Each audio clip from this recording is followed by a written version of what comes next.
They create crisis, they create scarcity, they create fear, and then they offer the solution. A lot of people ask, who are they? What's your best understanding of who those folks are? Yeah, so someone had sent me a clip and it was like, holy, who is this guy? I so resonated with your content. It's a dark night of the soul when the world you grew up in is false. It's not all doom and gloom. There is a message of hope. My message is trust yourself. When you're saying things that don't make sense, your heart will tell you. You have to look at where the agenda is going and what are they trying to push. You're not allowed to say this. You're not allowed to do that. You need to feel bad for who you are. It's all made to weaken us so that we don't expand. Sides. And ultimately, they come with the solution. National digital ID surveillance system because of all the crime now, because of all the division. Digital currency so there's no more fraud. Oh, you mean the fraud that you're manufacturing? You know, in the Matrix, when they say, what is the Matrix? And then Morpheus shows like this battery. They want to turn you into this. What are the common misconceptions about climate change? What are the solutions that are offered? It's about where you travel, how much red meat you consume, what car you drive. It's all made to remove our freedom. No, this is all a conspiracy. Look at what is happening. Has it made your life better? No, it has only constrained. And once people start to look at this, we're awake, we're united, we fight back with daily actions. So my advice to that is probably the most important thing I want to say on this podcast. We have this huge superpower, this unfair advantage once we know exactly what it is.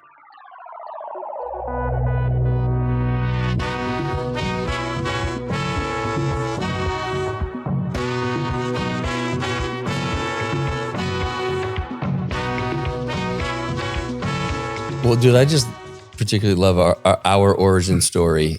How I literally had started following someone had sent me a clip and it was like, holy fuck, who is this guy? And then I started to go down your feed. And then I think it was 2 days later after I'd been following you, I get on the call. So Lennie and I were part of a group, a collective that would meet a couple times a month on Zoom and so on and so forth. Well, this was my first call. You were already a member. I get on and I look and it's you on the Zoom. I'm like, holy shit.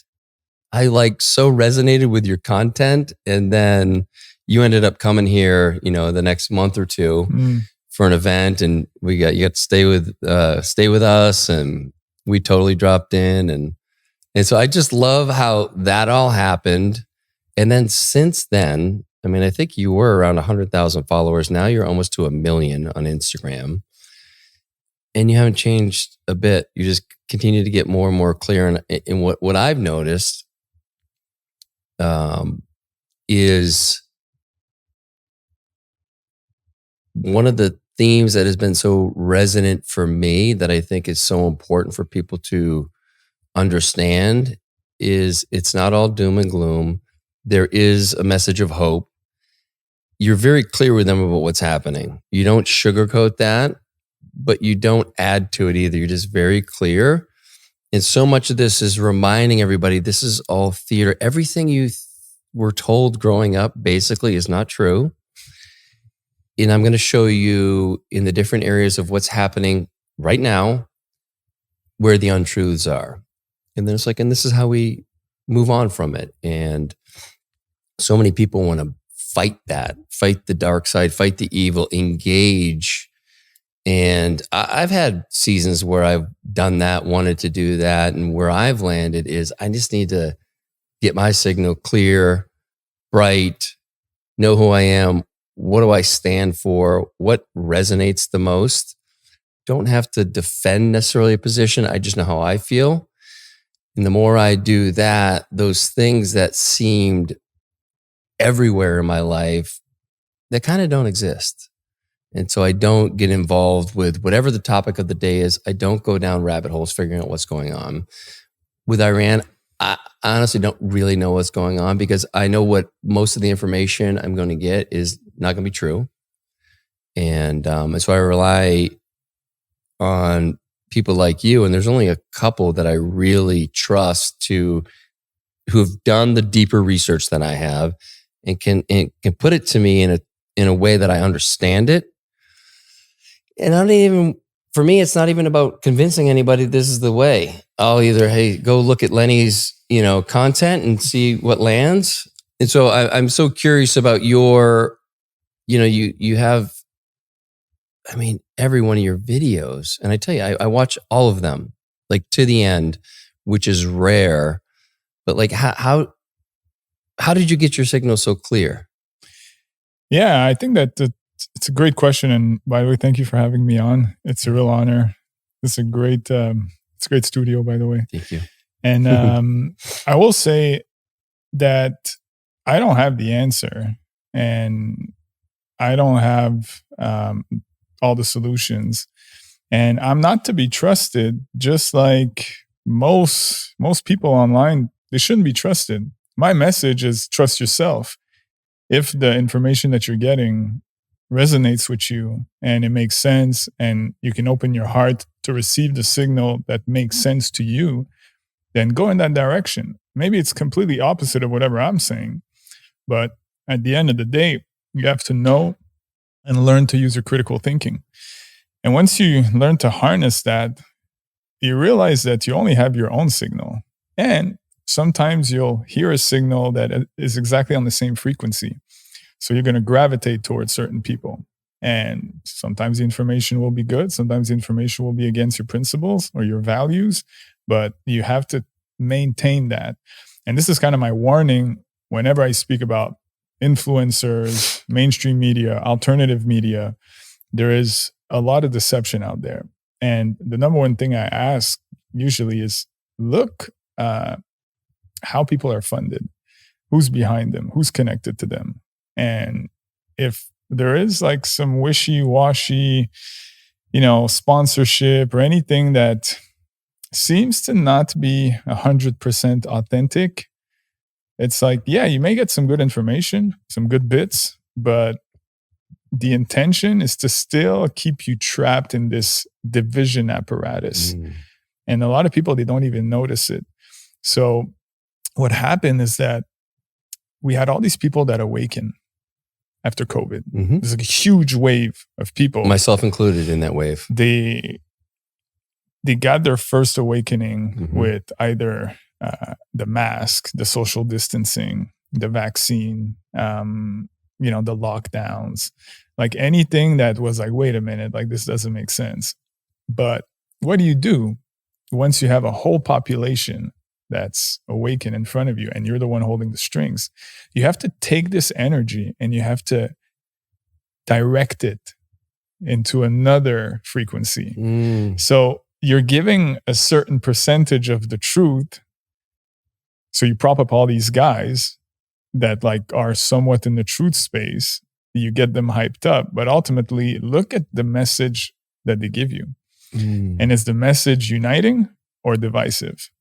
And I look at like the biggest names right now. And at the end of the day, even if there's a lot of truth, there's still pushing an ideology. Whether it's a political party, whether it's a religion, it's still meant to divide us. So you can, scream like Jesus is the way, for example, or, Islam is the way. But if at the end of the day, you're pushing this ideology on other people, then what you're doing is you're still creating a path to division. And my whole thinking, because God bless, I was raised by my grandparents with no real thoughts about religion. So I was raised pretty much by myself. So I was never pushed, to say, oh, like, believe in that, be careful of these friends, watch out for this. I had to just like figure it out. And at the end of the day, all it is, it's an energy that you feel. Like, is it good energy or dark energy? Do I vibrate on that frequency or do I not? And so I was never pushed into like one specific path. So thank God I had the freedom to live like that and to not have to like decouple and rewire my brain. It was always kind of like freestyle. So I had Muslim friends, Christian friends, Jewish friends, Indian friends. Like I had all sorts of cultures. And what I realized with time is that the only thing that divides us, and it's not even divide, but makes us different, it's a difference in culture. It's a difference of traditions. But it's not a difference of the heart. The heart is the same. So we get this impression that like this religion has the ultimate answer, or this movement or this political party, they're here to help us, to salvage us, to save us. It's all designed to have us give our power away from what we already have inside. Even with God, people say God, and they look up, or they go to church, or they go to the synagogue, but God is already here. Like, why look? Like, everything is just a perception. It's a 3D world that is very limited. And when you look at the infinite possibilities, you just have to look inside, and the answer is already there. It just needs to be reconstructed, or you just need to put your finger on it. Along these ideas of the kind of folks out there with the big podcast or following, who are some of the ones that you feel are still have a pretty clean message, and are there ones that have kind of flipped in your mind, and maybe you don't want to share who those are? I never had any problem calling anybody out. But for example, I used to listen back in the days to Alex Jones, and then he's saying all these things here, and then as you see the evolution, it's like there's new things now, and there's new affiliations, there's new love, but ultimately it still strips our power away from us. But it's like, I understand, and I can't even understand really like what it is to be famous at that level, to have all that pressure, to have a family, to have children, and then to be in a position where you can shift a lot of thoughts or perceptions or votes or whatever it is, and then to be approached and say, hey, like, we want you on this team. And, you can keep saying everything that you're saying, but just avoid like this subject, just avoid that subject, and try to, steer everyone in like believing this or that ultimately benefits the people up there, because they're beholden to a particular position, and there are people on the opposite side. Yes. And here's the game. Okay, the game is actually much simpler than like everyone wants to make things super complicated, and it's like there's all these layers of complication. It's like, when you look at what power is, it doesn't have any other affiliations than power. So whoever runs the game, it's someone that they don't use like self-identity about I'm this religion, I'm that religion, or I'm part of this political party. They just own everything, and they only associate and identify as our masters. And I think that that's probably the best way that I can phrase it is they run the world. They run every big institution. Actually, they run the people above the people running those institutions. And the people running these institutions that we think are at the top, they represent a certain affiliation. They identify as something. And once you're in that trap, that universe, it's always groups and gangs, and he's wrong, he's right. But the people above that, their whole game is to protect the power structure. And you can only protect the power structure if you keep everyone into different groups. So it's a good recipe. And what I'm trying to do whenever I speak is to say, let's decouple from that. Let's remove these preconceived notions that there are all these groups, all these political parties, all these religions that are ultimately here to divide us.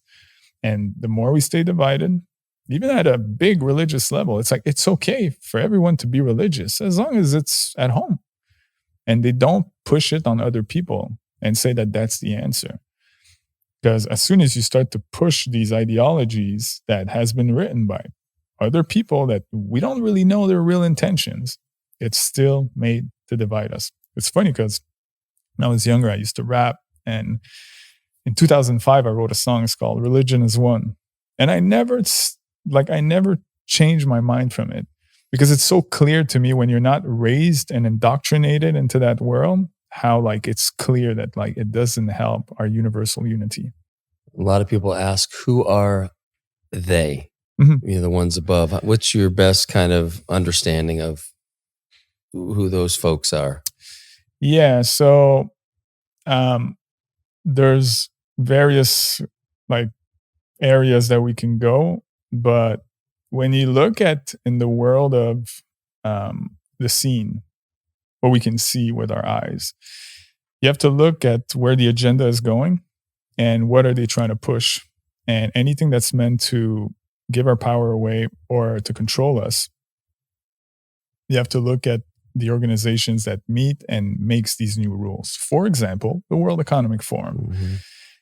They gather every year in Davos with all these guys that are like the usual suspects. And they make all these rules about, oh, we're going to need to tax water. And, you know, there's this new vaccine, there's this new pandemic that we think is going to happen, but it's going to happen. We're working on it, you know? Mm-hmm. And we also have the solution. Then there's the Pfizer guys, there's the NIH guys, there's the World Health Organization guys. Usually some famous movie star. Yeah. Also, and on top of that, you have Hollywood that's in there to be like, yeah, you know, I'll be prepared to push whatever solution you have in hand. Yeah. So they're all there like meeting, and what they're showing on their site, on their YouTube channel, it's just like the big ticket item. And then there's the private sessions. We don't really know what's happening in those private sessions, but everything that basically comes out of these guys, it's never made to empower us. It's made to reduce us to shreds, to take our power away, to make us weak, and to take us over. Because ultimately, like, what do they want? What do they want is a subservient population that they can press on or off whenever they need. You know, in the Matrix, when they say, so what is the Matrix? And then Morpheus shows like this battery. And he's like, they want to turn you into this. Mm-hmm. It's like, we're a battery. We're a giant battery full of life, full of shine, full of hope and love. And they want to condense that energy into our physical body to slave away to whatever they're trying to build. And if you look at whoever is running things, all the billionaires, etc., not all of them, but most of them, look at what they're doing. Everything's anti-human, like lab-made food. You know, like, what is that? Why do you want us to eat something that's not organic, pure, that we have all the land and the resources in the world to have everyone abundant? So what they do is they create crisis, they create scarcity, they create fear, and then they offer the solution. And they say, well, you know, because of, and they obviously use their bought off mainstream and alternative news media apparatus to say like, okay, like, you know, once we say go, everybody say, we're missing this, we're lacking that, there's a crisis here, there's like this new pandemic, and here's the solution. And the solution is always anti-human. It's not made to make us blossom and shine and find our way and unite. It's always made to be afraid. So the people that are still out there and they're like, no, this is all a conspiracies. It's like, look at what is happening. Has it made your life better? Has it made us more united? Has it made us more elevated in terms of frequency? As it has, like, made our brain unfurl like a flower with all the infinite possibilities that we have? No, it has only constrained. And I had a great conversation with a guy, his name is Lubo, which you know. Yeah, I love Lubo. Yeah, he, for those listening, he made the short film called In Shadows. In Shadow, just write that on YouTube. It's super well explained. And what he was saying to me is, like, what is the difference between good and evil? And we're having this back and forth, and we're all giving like great examples. But he basically came up with something that's so well said. He said, good, it's like when there's something good that happens, our body expands, our heart opens, we're receiving. It's nice. I feel empowered. I feel elevated. For example, you see a child that's like laughing and smiling and playing, it like it expands your heart. This is just pure innocent love. And then when you see something that's dark, something that's twisted, then your body contracts. Like when you have fear, when you have something that doesn't sit well with you, you have this feeling of like everything contracts, and then your freedom breaks, and then you can't speak as well. You can't move as well. Everything gets tunnel. Yes. You get like locked in. And the whole war is us expanding our power or just contracting ourselves to just be prisoners. And that's the real good versus evil. Like, it's such an easy way to understand. So if you look at everything that they're doing right now, it's like, does it make our body go, I feel empowered. I feel in my body. I feel in my heart, my soul. I'm super aligned. Or it's always something that's made to contract: fear, war, scarcity. People can barely like pay their bills. Like all of that is made to like destroy us when all the abundance is already there. But they manufacture the scarcity in order to introduce the solution to take more of our power away. Well, I love that you've done a lot of work around this manufactured scarcity. And I think that leads obviously into, the 2030 agenda, which I think most people here are familiar with, but just in case they aren't, can you just kind of break down 2030 and then what you're tracking they're doing to say, hey, we actually have scarcity here, when it seems that that's the opposite of the case? Yeah. And again, I'm not going to sit here and claim that I have the whole agenda or that I have all the answers or, do I know everything? But from where I'm sitting, from my personal belief system, when I look at this, I can see where everything's going. And when you're searching for a blueprint of how you want to basically enslave the population, you have to look at a tyrannical model. You have to look at a dictatorial model. Look at China. So I don't know if you remember the Falun Gong, who was like this community of like spiritual, enlightened beings in China. Huge movement. They kill all of these people. Yeah, when was that? I feel like, was that when I was in Chicago? Yeah. Was it a while ago? Yeah, it's a certain time ago. I don't have the exact dates. Before 2013, maybe? Yeah. Yeah, I remember. Again, I was so like not privy to anything that was going on, but I remember the name. Yeah. And these were all like, love beings, spiritual, self-empowerment, unity. They killed all these people, like millions of people. And why? It's because they want everybody to follow one specific blueprint. And when you look at what's happening today, you have the wars. The wars create mass migration. Then you have the open borders. So you bring like cultures that don't necessarily mingle well together. They have their belief system for centuries. And you think that like they're going to come here and, they're going to start listening to like The Wire or, like whatever series that's happening. Like, we're not made the same in terms of our cultural differences. And all of that mingles. And at the same time, you have financial crisis. So you're creating a lot of divisions. You open the borders, you create these problems. And then when you look at the 2030 agenda, what do they want to centralize? They want to centralize everybody into a digital control grid where basically they can just like turn on and off whoever they want. Hence why the electric cars are one thing. It's, they have all the cars on a main grid and they can control them remotely. You've probably seen the movie called Leave the World Behind. I haven't. It's Netflix, Julia Roberts, Ethan Hawke, and they're showing you exactly what they can do. They basically control all of these Teslas remotely to crash in one another. And you realize like, yeah, they have the technology to do that. That's not a joke. That's like, all this self-driving, you can do it remotely. It's just they're showing us like one version of it right now. Which is what you would say is they always do this. They're always going to show us what they have. Yes. So you look at that, and So this is why they're pushing everything as a virtue. It's like, oh, save the planet, go electric. Mm-hmm. And you're like, okay, but what's really in it for me? And they're like, yeah, well, you're going to save the planet. They're like, okay, but how do I recharge my battery? Oh, I have to use the normal energy system, the standard one. It's like, yeah, okay. What about the studies on EMF for these like giant batteries? Because there's like thousands of studies on the little battery that's on your phone. It's recommended not have it like near your belly, not have it next to your head for more than a certain amount of time. Already all these studies are there. There's no real studies about a battery that's 1,000 times bigger shooting EMF as you're riding hours. Like, there's no studies on that. We don't really know. But they're like, no, but you're saving the planet.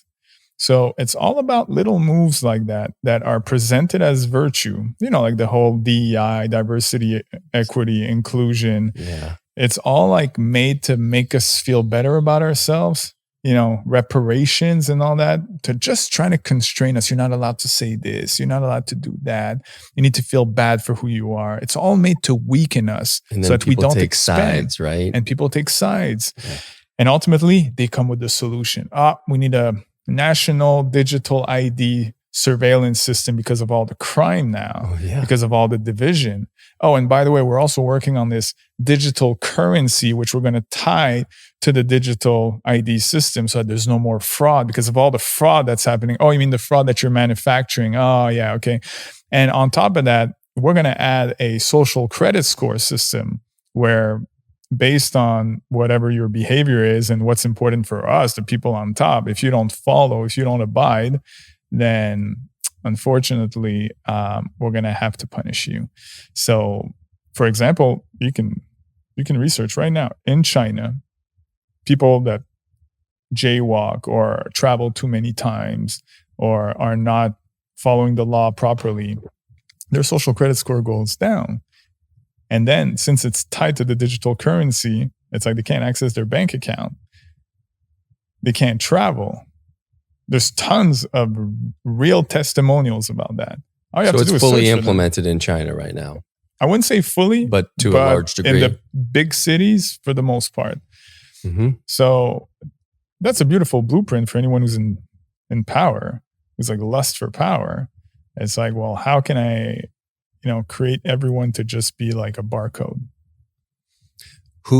What other countries are closest along that trajectory?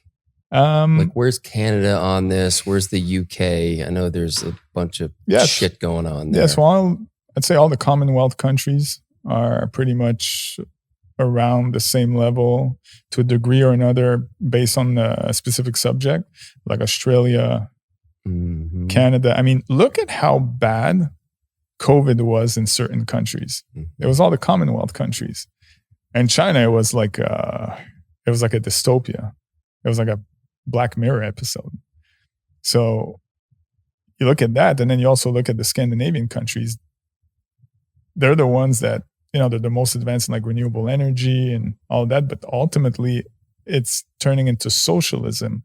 But socialism is just a soft word for communism, where what's the next step? Once everything is too expensive, the whole country is indebted, there is a housing crisis. What's next? What's next is the UBI, Universal Basic Income. We don't want you to suffer. And that'll all come through digital, I'm assuming. That's right. And in order for you to get it, you're going to need to comply. And if you make a post against this or that subject, unfortunately, you're not going to get the full amount this month. Or maybe you won't get anything at all. They have the infrastructure. The only way that this doesn't get implemented is if we say no. If all of us unite and say, how does this make our life better? Because all the fear and all the propaganda and the stories that they come out on the news, who knows if it's really real? It's all made to twist our perception in order to implement this full control grid that doesn't empower us. So if we collectively say, yeah, that doesn't make our lives better, and I'm not interested, maybe we'll get delayed. Maybe we'll get banned completely. Maybe the evil that runs that they'll turn around and be like, oof, we probably need to think of something else. So them, it's always about being sneaky. Mhm. They never say it to your face. And I have like a lot of videos that explains that. They always find sneaky ways. They work through deception. They'll say, for example, this is for a virtuous cause, for the greater good, And then you look at it and say, yeah, but it makes my life worse, actually. More constrained, less freedom, less rights. But they always present it as like, yeah, we're trying to do this, we're trying to do that. It's really for the benefit of humanity. No, it's for your benefit and the benefit of your masters that have an agenda to completely enslave the population. And once people start to look at this for what it is, then we arrive in a world that we're awake, we're united, we can fight back. And how do we fight back? We fight back with daily actions. It's simple actions that a lot of people don't have the courage, or they're just a bit too complacent, because the whole thing is a trade of convenience versus freedom. Convenience versus freedom. Give me your freedom, I'll give you convenience. And this is how they work. So a lot of people are just like, this is going to make my life a little complicated if I use Brave instead of Google Chrome. Oh, it's going to make my life complicated if I use Public Square instead of Amazon. Oh, it's going to make my life complicated if I switch my phones to Above Phone as opposed to Apple. It's little things like that remove the power from all these institutions that are part of this control grid and give the power back to us. It's just little habits that we have to change. Oh, I have to drive 25 minutes more if I want to get an organic farm in order to have good food that I know is not glyphosated. These are all like little things that we have to just change our habits. And I have videos explaining, some of these solutions, but it starts like that. It starts with unity. It starts with seeing ourselves as souls as opposed to labels. Mm-hmm. That makes a huge difference. When I look at you, I don't see like you're like a white male, successful businessman that has a podcast, and these are all just, they're labels that I'm just like sticking on you. But at the core, when we talk, our souls are connecting, and it's like, this person means well. This person's intention is good, and because of that, I resonate and we unite. But if you were, a woman, black, or like, anyways, doesn't matter. Like even a transgender, if our souls are, and your intentions are genuinely good, we have to stop identifying with those labels, because this is what divides us. But our souls, if they mean well and it's good, and it's not pushing degeneracy or craziness or danger in our community, then we can unite. Yeah, and I think an important piece that helps accelerate that kind of shift, kind of getting out of that loop of, them coming in with the solution and us having a little bit of fear and giving up some of our sovereignty and self-empowerment. The biggest thing for me that shifted that was as I started to see where I had been lied to. And when you get real curious about that, and certainly I've followed guys on YouTube, whatever, back in the day that they were really blowing things up, making a lot of claims. Who knows how many were true, but it was waking me up to like, there was a lot of fuckery going on out there. And as I just started to question, like, why would they start telling the truth now if the entire history of when I've been alive and well before is really just well executed deception? Why would they start telling me the truth now? And I think when people can get out of that kind of infantile power structure with the government, with fucking whoever is considered the authority, then and sometimes we overshoot it. We say fucking nothing is real. Great. But we got to come back to getting out of, we're so indoctrinated. It's such an intellectual, mental thing as we're, kind of going through those formative years. And you talked about it earlier. We're not into the feeling. Now it's like when I hear something, how does that feel for me? Does that resonate? What's behind that? What's a potential agenda? And part of the reason I think your message is so clean and clear is you got 1 million followers and you've got 0 sponsors. 0, which is super rare. So it keeps your signal really clear. I've never had a sponsor for the podcast. I could have gotten them. And I've been interested in the past. And then I think about a year and a half ago, I'm like, I really like that. If I talk about something, a product, it's because I really like it, but I'm not getting paid. And so that feels really good where I'm who I am. This is my message. Yeah. And I appreciate that. And I think it's very noble of you to not take sponsors. Again, my number would be a little bit lower than yours, but still. It's all right. Yeah. But at the end of the day, like I understand why people do, because it's not everyone that is in a position that they can provide for themselves. You had business success in the past. I had business success in the past. Important point. So I'm in a position where I can say whatever I want. I never like to have anyone, hanging over my shoulder, say like, hey, you need to go in this direction or that direction, because then it skews the message. And as soon as you bring in the sponsors, it's like, yeah, well, this is what feeds my family.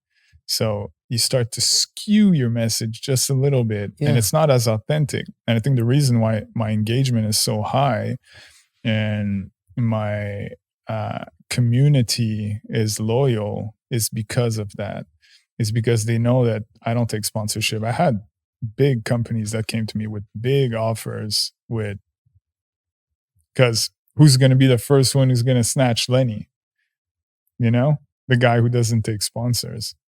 Yeah, that's a get. Like, who's the company? And your engagement is, but I mean, you can speak to it a little bit more, but I know that whenever I look at your videos, I'm always amazed at all the little, how many it's shared, how many comments, where there are plenty of other people with even bigger followings that it's like, who are their followers? Yeah, Which we know they're bots, they have like 8 million followers, but like 400 likes on their posts. It's like, we know that they're bots. Like, people are not stupid. People are watching content and they know what is engaging and what's authentic. People gravitate around authenticity and realness and integrity. And I think the reason why I did well is because of that. Because whenever I say something, it's from my heart. Sometimes I'm right. Sometimes I'm wrong. I mean, so far it's pretty rare that I'm wrong. I've actually did a study recently where I went all the way back and I was like listening to things from like years ago, and I'm like, no, I still vouch for that. Hell yeah. So were there any that stood out? You're like, I got that one wrong. Well, maybe you don't remember, but whenever there's an election going on, it's like you want to give the best perspective of what's happening.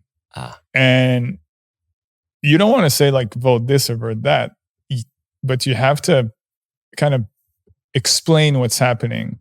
And at the end of the day, like, even when I look back at the videos where I was saying like, oh, well, Trump could be a better choice, but it doesn't mean that it's the right choice.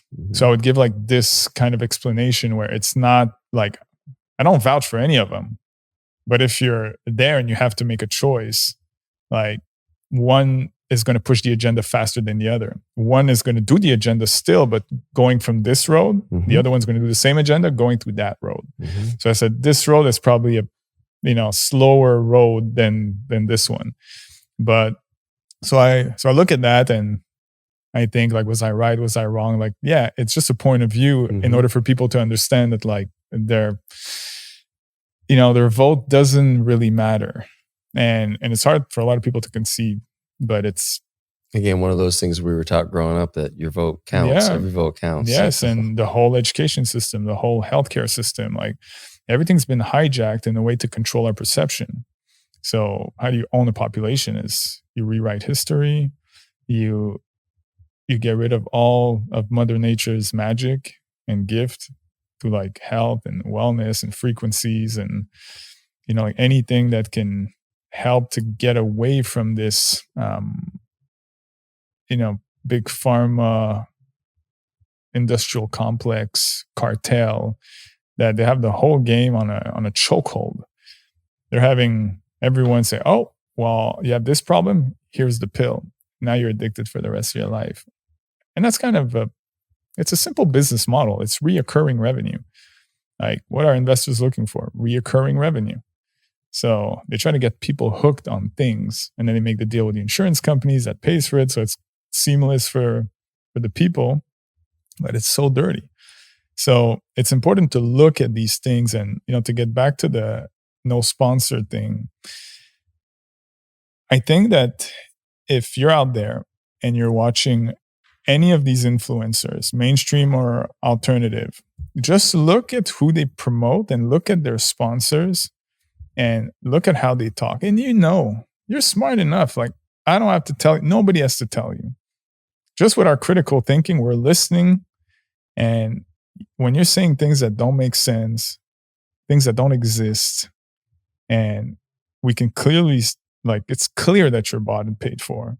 It's like your heart will tell you. Just listen to your heart. Don't listen to anything else. Because as soon as the mind takes over the heart, then it starts to be all, filled with complexities and conditioning and programming and indoctrination from our childhood. And it's like, no, okay, but is that possible? And we lost the answer. When our heart and our intuition, from that split second where we absorb the information, we already know if it's true or false. So we have to learn to detach ourselves from all of that. And we have to be able to focus on what's really important. And what's important is our connection to nature, our connection to the universe. We have these answers. They're just there. It's just we have to listen to them. We have to pay attention to our hearts.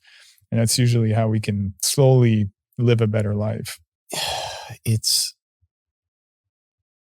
We're at such like a fascinating kind of time. And I think for people who haven't maybe done that deep inquiry of like, what have I been lied to? What am I being lied to? I think just sitting in your feed for however long it takes, it just gives people not only a resource, but I think a resonant voice when they're ready to get honest about those things. Because it's a reckoning. It's a dark night of the soul when the world you grew up in is false. Yeah. And it's incredibly liberating, I'll say, on the other side, but that dark night of the soul is not for everyone. Yeah, I agree with you. And the problem is that a lot of people, they don't want to feel that darkness. They're too joyful. They are complacent. They're happy with their lives. They don't want to learn about, for example, why their uncle died from a heart attack at 48 years old. Random, when like he was like an athlete before. It's like they don't want to open that door because deep inside they know that it's dark and they can't absorb that level of darkness. But once you open that door and you accept it and you embrace it, you realize that there's real light at the end or on the other side. Because as soon as you open the door, you know that it comes with, oh, maybe it's going to affect my career, my job, my family, my whole life, my money, my opportunities. And like people, they get complacent and they don't want to open these doors because they know what it entails. So my advice to that is probably the most important thing I want to say on this podcast. We're all born with an individual shine, with a North Star that's proper to us. Like we have that shine, nobody else.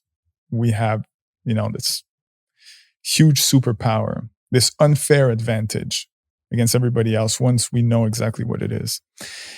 In order to get there, what you have to do is you have to jump over the wall of public opinion. That's the first big step to do. And it's probably the most difficult step because it does entail that maybe you won't have the same friends. maybe even your family will reject you. They'll think you're cuckoo. It means maybe even your partner is going to leave you. It means you may lose your job. It means you may go broke. It means a lot of things in like our day-to-day real lives that we're living, just trying to survive and enjoy an enjoyable life. We have to challenge ourselves to that level to jump on the other side of the wall of public opinion. But once you're on that other side, the relief that is flowing through your veins. And then you create this frequency that attracts similar frequency. I remember in 2020 when I started to speak out very publicly against what was happening, many phone calls from dear friends that say, man, I can't follow you. Or, dude, like, what are you talking about? Mm. And you get challenged from people you know for like 20 years, 30 years, even family members. They challenge you. And at that moment is the moment of reckoning. It's either you go left or you go right. But you just open a huge can of worms about your true belief system. So it's either you go left, and in this case, we'll say left is, you know what? I made a mistake. I researched, I don't know what I was talking about. You get back into complacency. And then you live the rest of your life living a lie. You're lying to yourself. You have your head buried in the sand. And that's the reality for a lot of people. And these people, they never get to find their shine or their North Star. Or you go right. And let's say right in this case is going to be a lot of distortion, a lot of pain, a lot of shedding, a lot of purging. But on the other side of that, you're getting closer and closer to what you're about and what your belief system is. And then you're going to create the new world, the new opportunities, the new circle of friends and family that actually resonate with your shine, that completes you better, that creates more opportunities for what your shine is supposed to do in this world. And I think that that's probably an exercise that most of the world can arrive at that junction, and they have to think about that specifically. Do I go left or do I go right? And that will change my entire life, because I could have said nothing and I don't know where I would be. I don't know what I would, I was running a company with 75 employees in 2020. Oh. And I had developers, marketing department, sales department, finance, everything. And I had a board of directors. And I'm out there like making rap videos, ripping the head of like Bill Gates and Fauci on a newspaper, and being attacked by a SWAT team who wants to vaccinate me, and like there's like a shootout. You know what I mean? No shit. Like no, like you can. I gotta see this video. Yeah, it's called shit. Wake Up. If you. Yeah. So I released that like early 2020, and I'm still the CEO and founder of Softdesk at the time, where my employees and my board of directors like, what's up with Lennie? Like what's he doing? And as I'm getting feedback, say, hey, like, we don't really know what's happening here. So it's better not to say, you have a certain level of power and there's so many people look up to you. We don't know what this virus is. And me, I was just sure, because one, it's an intuition that I was tapped in for a long time. Two, I've been analyzing the world since a year after 9/11, roughly. Wow. So I already knew a little bit about what was like their big ticket items, like terrorist attack, cybersecurity attack, grid down, pandemic, like all these things are all in history. So, or, false flags. So I already knew, but then I had to put it in words in the world of like business and entrepreneurship and, the tech world.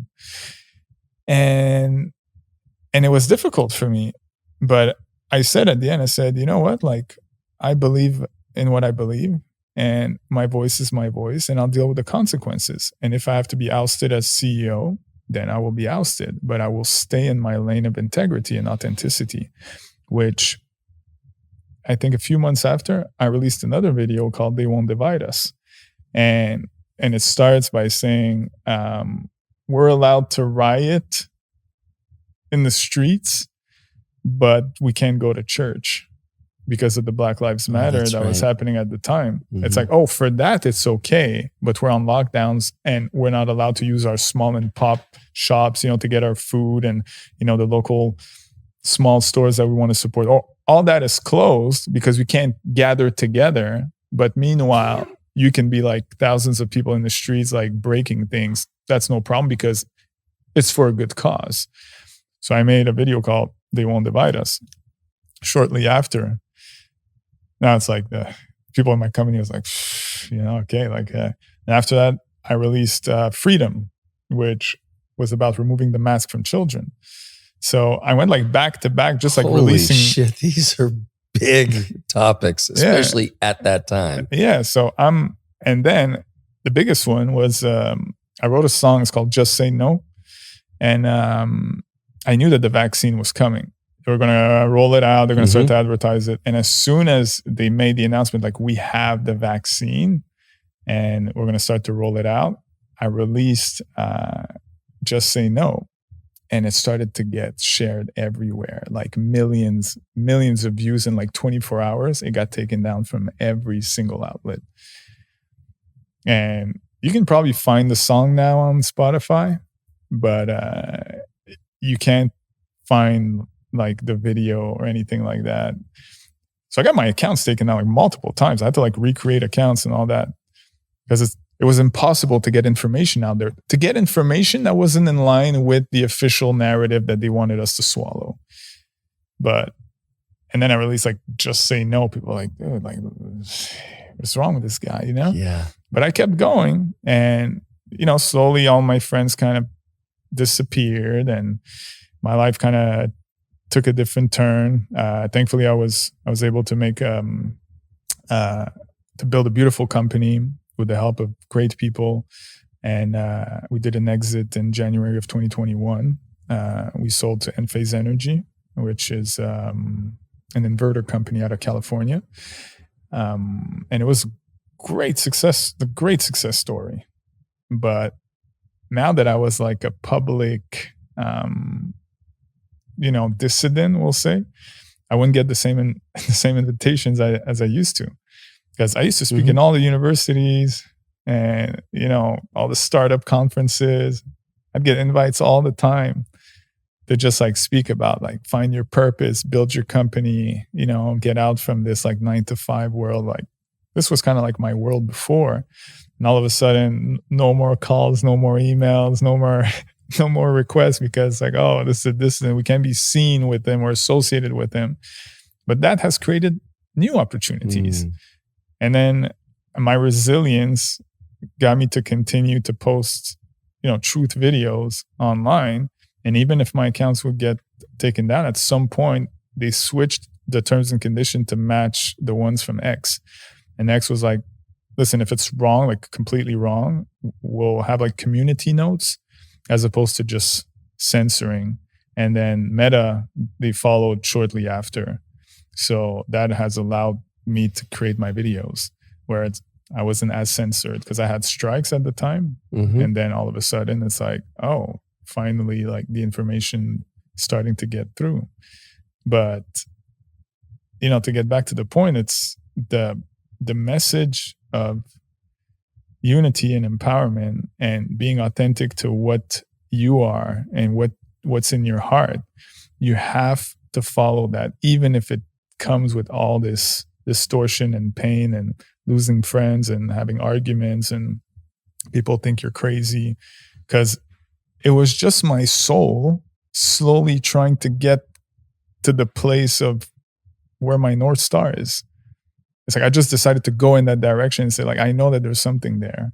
I'm not sure what it is exactly, but I have to follow it because, this is what's calling me. So at the end of the day, it's like, oh, you're doing it for fame, for money. It's like, I don't need these things. These things bring nothing to me. It brings more anxiety than you think. Because every time somebody sees me and recognizes me, which happens really often now, worldwide, I have to like sit here, and I don't know if this person agrees or disagrees. I don't know if I'm going to get into a conflict or if I'm just going to get love. But what I realize is that Main Street is more and more awake. I get like 99% love, pictures.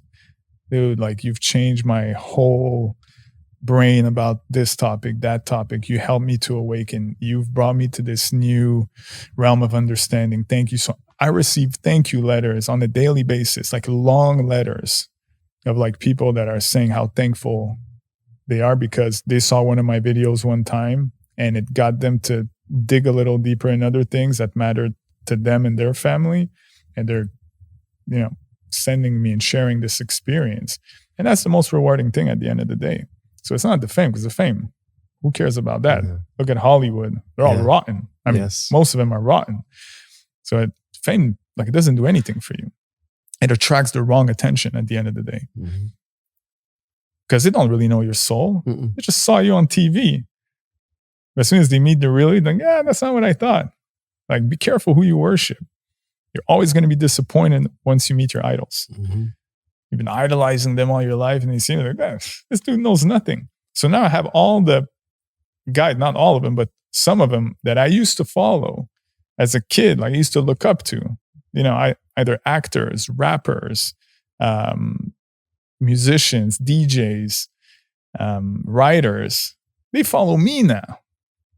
They write me now. Yeah, that's cool. Because I decided to go right instead of going left. And that's the whole lesson, is if you're aligned with what your heart is and what you believe in, you will get to that place eventually. And that place, it doesn't mean fame all the time, it doesn't mean money all the time, but it means alignment that will create the universe that you belong in, where you're supposed to bring value. So that's kind of what it is. Have you had many people from, kind of previous relationships that kind of went away during this period come back and be like, oh, bro, I've actually seen the light and like I'm tracking what you're tracking now? Yeah. I had plenty of those. Yeah. And these are the ones that I will say will impress me the most. Because saying I was wrong, saying I don't know, it's not easy. A lot of people, they're doing great in business and, it's a lot of like what you identify with, my success, my possessions. It's hard for a lot of people. My rightness. It's hard for a lot of people to come to grips with their ego and how much it's controlling them. And you don't even realize it. But the ones that are capable of making that distinction and saying, I was wrong, these are the people that I see will have such a great future. Because just being able to say that, it makes such a difference in your path, because you're breaking the ego slowly. And it's a constant battle between our soul and our ego. We're trying to find the way. So we use our ego for certain things that works. We try to let go of it for other things. But I had friends that still to this day, like, no, it was the right thing to do. I got my 5th booster and I feel great, and like, you see like spasming, it's like. Yeah, it's too painful for them to turn to like, I was wrong. I was duped. I don't remember who said that very well, but I think the quote is, it's easier to fool someone than to admit that they've been fooled, and to have them admit that they've been fooled. And it's so true. It's like, it hurts. You get like, oh man, they fooled me. Who loves to be fooled and like fall for something? How did I fucking fall for that? Yeah, like how did I get the 5th booster? Even how did I get the 1st one? Yeah. It's like, it's hard to come to grips with that. And you know what? Very important message. We cannot hate on these people. We cannot think that these people are lesser. We cannot think that these people are not awake. We can only say that they've arrived at a certain junction in their lives, and they either had the information or not. They were either following news or not, following the world or not, following politics or not, or following their careers and their dreams or not. And they made the appropriate decision for them at that time. And if we outcast these people, we're always going to stay divided. Yeah. We have to bring everyone into a world of reckoning where, hey, it's fine. You didn't know at the time. Now you know. Just admit that you didn't know. It's okay. We're here. We love you. Let's unite. But if you have this constant friction and battle because your ego is like, no, man, it's impossible that my whole world is this and, my whole world is crashing now. You will never ascend. You will never elevate. You're always going to stay stuck as that little boy or that little girl that's hurt. So we have to accept everyone, even if they don't have the same origin, same culture, same beliefs. We just have to accept them for their souls as long as they don't try to push bullshit on us. Mm-hmm. Let's. I want to talk about a few things that are kind of happening today. One thing, you posted a video which was super interesting to me because when his comments came out, I'm like, "What are you talking about?" And this is like my favorite F1 driver. Oh yeah, Lewis Hamilton. Oh yeah, talking about Africa, and they got to take it just and then you brought up the point. Well, what's happening where you were made famous in this land? Yeah, and like what's happening in the UK? Holy shit! So yeah, can you kind of break that down a bit? Yeah, and again, like it's not a jab on the man's accomplishment or a jab on the person's soul, because I met plenty of athletes in my life. And my overall generalized conclusion is that in order to be an elite athlete, what you live, what you read, what you breathe, what you do, what you sleep, it needs to be that. So I realized that when it comes to other subjects that are more complicated, they're just a bit uneducated because they just don't have the time or the surroundings and the entourage that will sit down and say, we need to really talk about this stuff, and it's a complicated subject. So in the case of Lewis Hamilton, I have love for, I'm sure he means well whenever he does these racial driven comments. And I'm sure it's a noble cause. But at the end of the day, you have to look at everything from a bird's eye view. This guy has a huge reach. And what does it do by him saying that? What it does is it divides us. It makes Black people hate white people. It makes white people be like, dude, why do you hate on me? And it creates all this extra unnecessary division. That's the way I look at it. And then you want to save this part of the world, which, okay, let's look at what happened. Colonialism ended in the 60s. Now what we're slowly seeing is reverse colonialism. So we have all these migrants that are getting into the Western world, and it's clashing with Western culture, Western civilization. So this has created a real political issue. Look in Ireland, Scotland, the whole UK, England, London it's riddled with crime. You just look at the statistics and you realize that there's issues in your own place. So why ignore that, but, talk about this thing? And then you dig a little bit more, and then like, oh, Lewis Hamilton, he did like a race to encourage people to get vaccinated. So like, okay, so they've used your fame in order to, dim down the curve of the spread. So like, okay, you did that. Maybe you didn't know. Maybe you didn't know. But if you have that big of a platform, wouldn't you want like some advice, deeper research prior to using such a big platform to maybe his move for the vaccine? We don't know, because we'll never be able to put our finger on it, but maybe his move got, let's call it 1 million people to take the vaccine. Maybe from these 1 million people, you look at the average adverse event. If you look at the average adverse event from the vaccine, and let's say that this campaign got 1 million people to get vaccinated, and then from these 1 million people, let's say that 5,000 had a heart attack or some sort of like ailment or side effect. Well, you're responsible for that. You have a platform, you have a responsibility. And if you don't really know what you're talking about, then it's better to maybe just stay quiet about it. And I think that that's kind of like my lesson of the video. Because then like he's a huge advocate for climate change. Mm. He does these posts with like these super cool electric cars, like electric, and we have to save the planet and this, that. And you're like, okay, but have you done the research about what are they trying to push with this climate change narrative?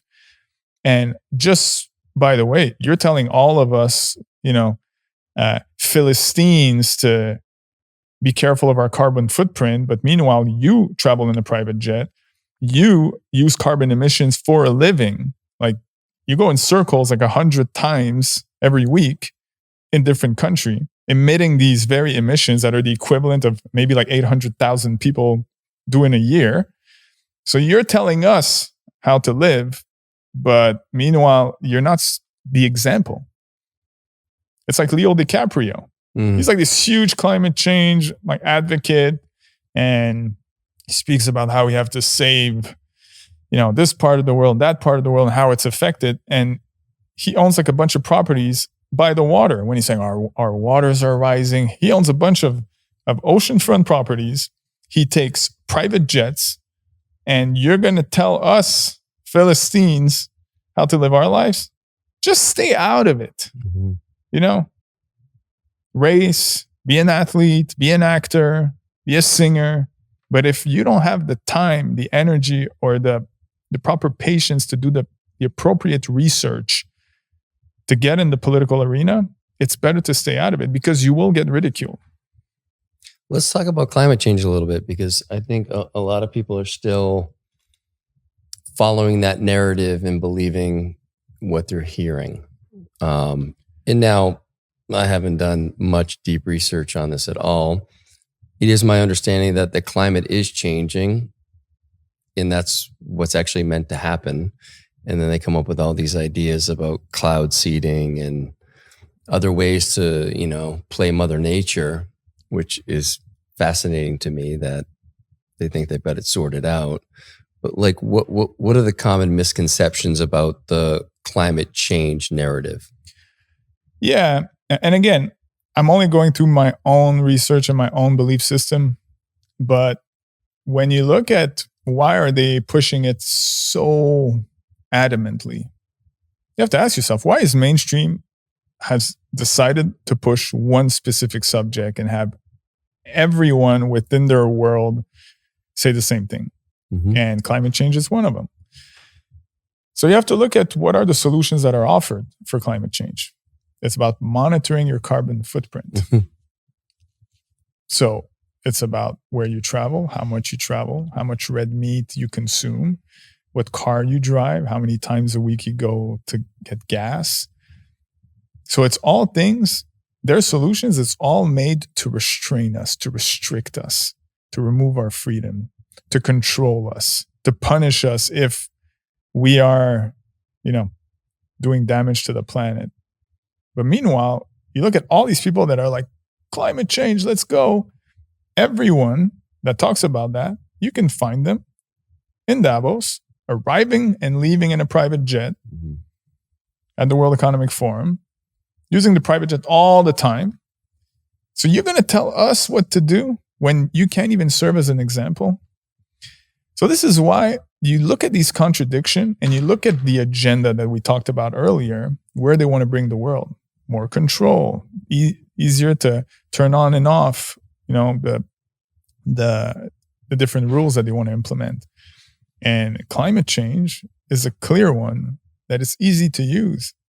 They will raise awareness because we love animals. They use the love that we have for each other, for the world, for nature, they're using that against us. This many species are going extinct every year, like all that Yeah. stuff. Yeah. They know that we love animals. Mhm.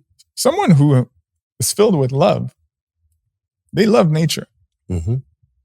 They love the outdoors. They love the sun. They love animals. So if you say, oh, nature is dying, the animals are dying. So the solution is you need to stay at home and you need to use public transportation and you cannot use a car and you can only travel like once every 5 years and you're going to get punished if ever you don't. Like these are their solutions. So then you start to look at it and be like, well, they're just trying to control us more and more. So this is where you start to believe that like, okay, the whole narrative that they've built, they pick and choose specific events that they can capture on video or on camera, and then they blow these stories up in order to create the narrative for a solution that they already have in place. And this is why we have to be careful. Because I got nothing but love for nature. I got nothing but love for animals. But I'm still driving a W12 and a G-Wagon and all this stuff because I'm not going to be constrained or restrained from, a narrative that doesn't make sense to me. And is hypocritical at best. And, Yes. and look, like you don't need to be a hippie, nature-loving guy to have that land for you. You could be someone who works in an office all day, doesn't see the sun much. But when they talk about those things, there's something innate where you're like, oh yeah, I don't want to be part of the destruction of all these beautiful things. And so it kind of hits everybody. Exactly like they did in COVID. You don't want to kill grandma, right? Oh my gosh. That was effective. It was effective. Do you care about your mother? Do you care about the person who gave you life? Your grandmother?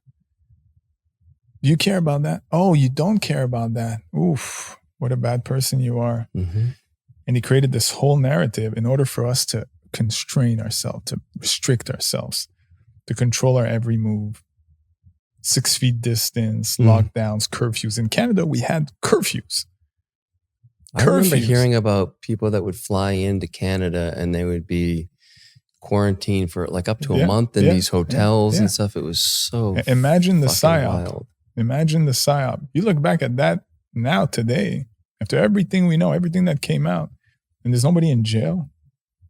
There's nobody that the justice system said, you know what? This has ruined the lives of millions of people. There's no accountability. We need accountability. Because if not, we start to live in a place where it's a free-for-all. They want to bring us to the brink where like there's a revolution and there's a revolution. They bring the military and then the digital ID, the digital credit score. Like they know that we're not really like that. We're diplomatic, we're peaceful, we're full of love, but they always use this stuff against us. And this is why whenever I talk about solutions, I say, look at your daily actions and who do you give your power to? And ultimately, if it doesn't re-empower you, your community, your life, your dreams, your family, then don't do it. What's the point? Yeah, there's like an emancipation from that system that it can take some time, but it's like, for me, and certainly it sounds like for you, has been the way to start to see more clearly, connect to my North Star, and that being more clarified through my investigation, inquiry into these things. And there is just there's a lot out there. I think in the States, the best I can tell, there was a pretty big awakening. Yeah. And as you know, when you wake up, you don't go back to sleep. If you try to, then you're living, as you said, you're absolutely living a lie, and that's terrorizing. I'm curious with how severe it seemed in Canada, even more so here because of the quarantine type stuff. Do you feel like there is a similar awakening happening in Canada, or was it starting to be birthed and then they were able to put the clamps down on them? Like, just a sense I get, but I don't have any research to back that. Yeah. Well, I will say, I'm a bit all over, but like Canada is like my spot. So I was at the truckers protest Remember the truckers Fuck protest? yeah. Break it down for people just in case they don't remember. That was fascinating to see what they can fucking do. Yeah. So what we can do and then what they can do to thwart it. Yeah. So what they did is they put a vaccine mandate in order to cross the border. And some of the truckers were like, yeah, no, we're not doing that. So this would create a huge problem with the supply chain. So they got together, the truckers, and they said, we're going to go to the Parliament of Ottawa and we're just going to block everything until they remove the mandate. And, they give us a little bit of respect, please, because we're the ones that are, going out there on, 90-hour driving shifts in order to feed people, in order to provide for people. We're like the cornerstone of making the society function. And the government did not respect them. And they didn't respect the average worker. So the truckers came and they blocked everything. And then they saw the level of support that the average Philistine has with blue-collared workers. They did not expect the level of support. The support came from everywhere. The entire world was down with the truckers. Then there was the farmers. They were supportive of the truckers.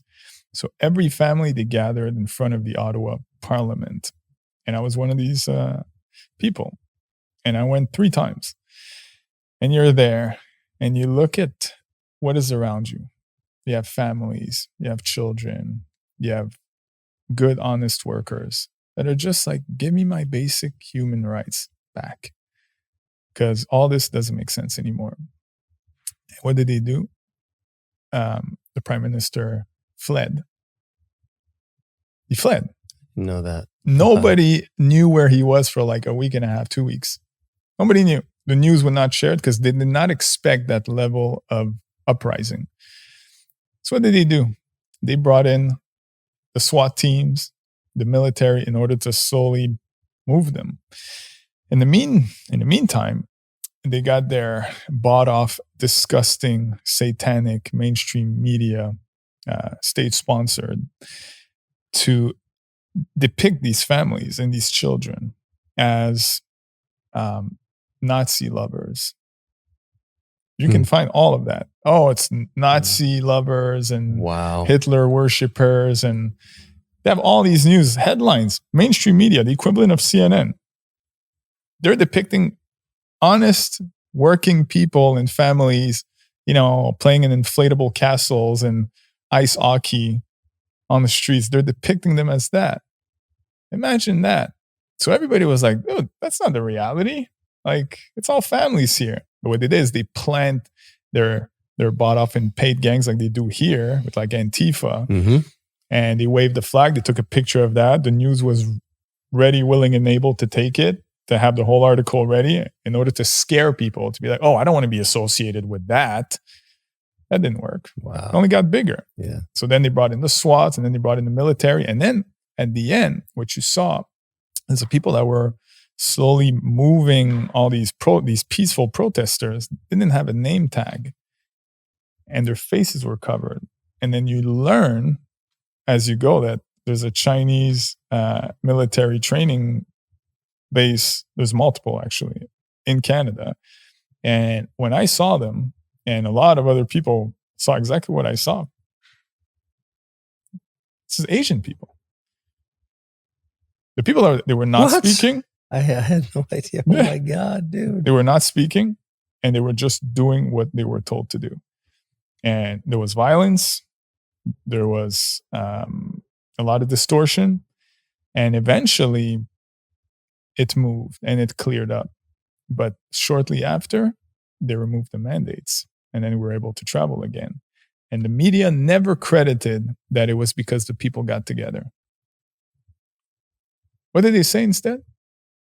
They said, now that the rate of vaccination has reached a proper number, we can remove this, and that restriction. Yeah. But the reality is because we got together and we said, hey, like, the world's going to stop here and there's going to be no more food And then even the people that got vaccinated that live in Ottawa that like can't even access supply, they're going to rise up because you're not doing anything. So they had no choice but to move. So at some point, you realize that this is the power of unity. This is the power of grassroots movement. This is the power that we have when we get together and we remove these labels. And I was walking around. There was Asian people, Indian people, Black people, white people, gay, straight. It didn't matter. It was people that were just there to fight for freedom. And you realize like this is all a psyop. We all want the same things, an enjoyable life and love and family and opportunities and travel and discovering and adventures. This is what we want. But meanwhile, you're creating all this, you manufacture all this fear and these stories in order to divide us, to keep us divided. That's like they focus on George Floyd so much that it was only about race. It's like, you know how many incidents like that happen where it's like, there's whites and there's plenty of other culture. There's Latinos, but it's like, oh, but you decided to put the lens here, and everybody spoke at the same time. All the mainstream channels spoke at the same time. So you look at that and you're like, all the moves that they're making is made to divide us. And when you start to open your eyes to that, you realize that we are being manipulated in order to stay constrained in that fear scenario that is preventing us from reaching our North Star. Because if we had everyone aligned with their North Star, it would be such a beautiful, lovely, harmonious society. But unfortunately, fear is very powerful. But what's better than fear? It's love. It's love, it's opportunity, it's friendships, it's family. So it's abundance. It's a mind war. They're attacking our minds and our perceptions. Sure. Well, I get curious. I know you've done a pretty much a deep dive on the Epstein files and how layered and complicated that whole thing is. No arrests, by the way. What's that? No arrests. And that's what I want to say. Like, it's still like it kind of faded out of. It's Iran now. The oil now. Exactly. And so even if we have reserves more than we had 5 years ago, in the States, we have reserves more than we had 5 years ago. But now the price is like this much more. Ah, right. Because of the manufactured conflict in order for you to manipulate the markets and manipulate our minds and keep us divided. Oh, yeah. Okay. Yeah. So for the regime change to create that one world government so that everybody follows that same line of work. Okay. This is what they're doing. Yes, I'm curious about that. Like the Epstein files? In the sense that I think so many people were shocked. Whereas if you've been tracking Hollywood and pedophilia and these things, it's like, okay, now it's finally coming out. How have you helped people kind of make sense of how, it's like complete cognitive dissonance. You mean these people, the names, like they're presidents and, I mean, it runs the gamut involved.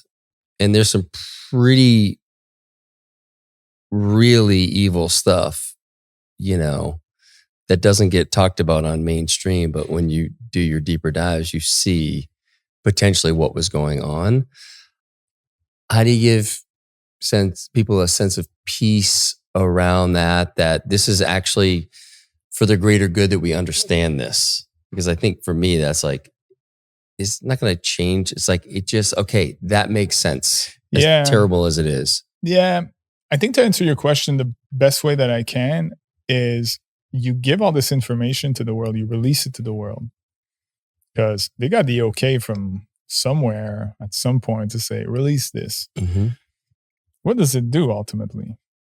From where I'm sitting, it tells the world, look at what we're doing and have zero repercussions for it. Look how powerful we are. No arrests, no trials, just nothingness. Look at all this horrible stuff.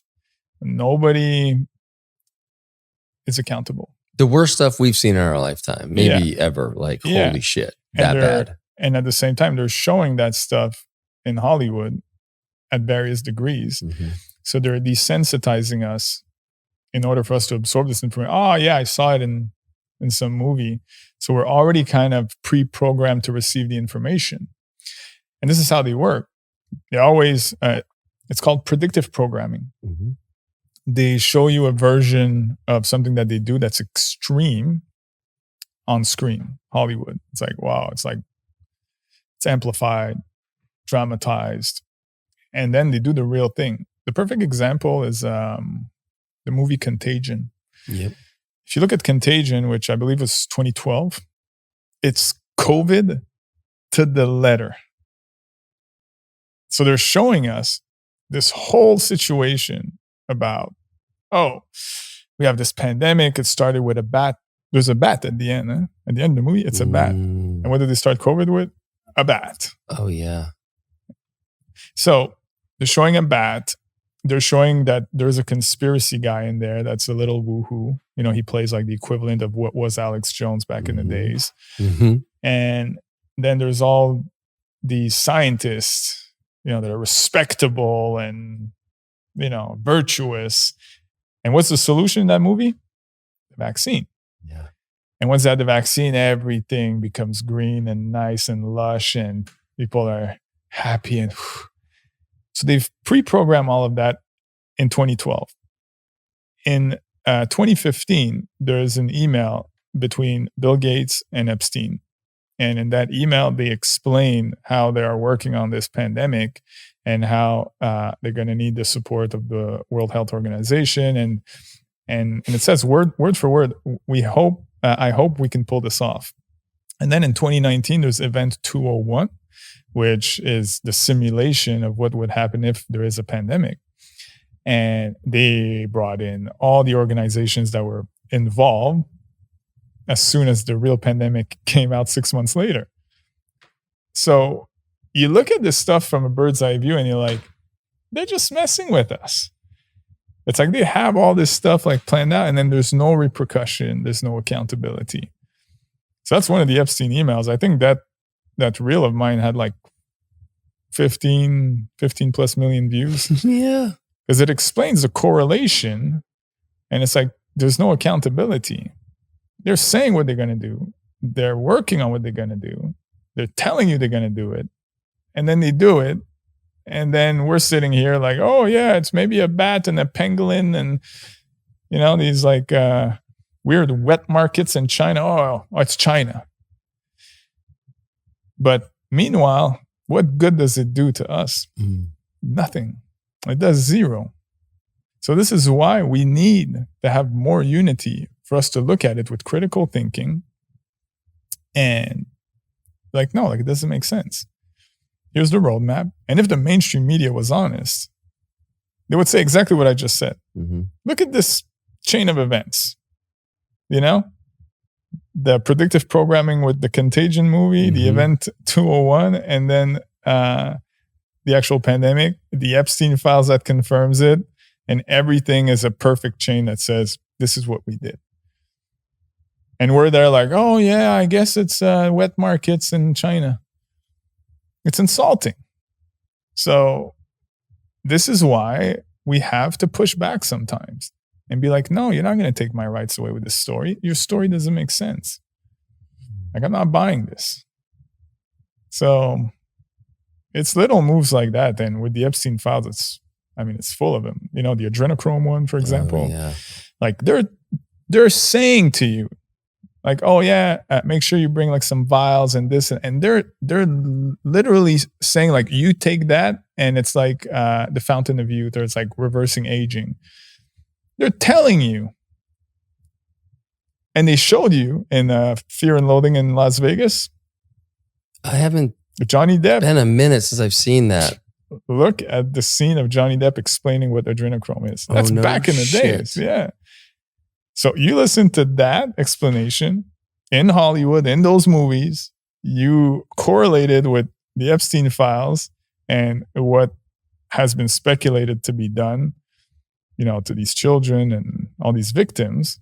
And you're like, it It's exactly that. And they're telling you no accountability.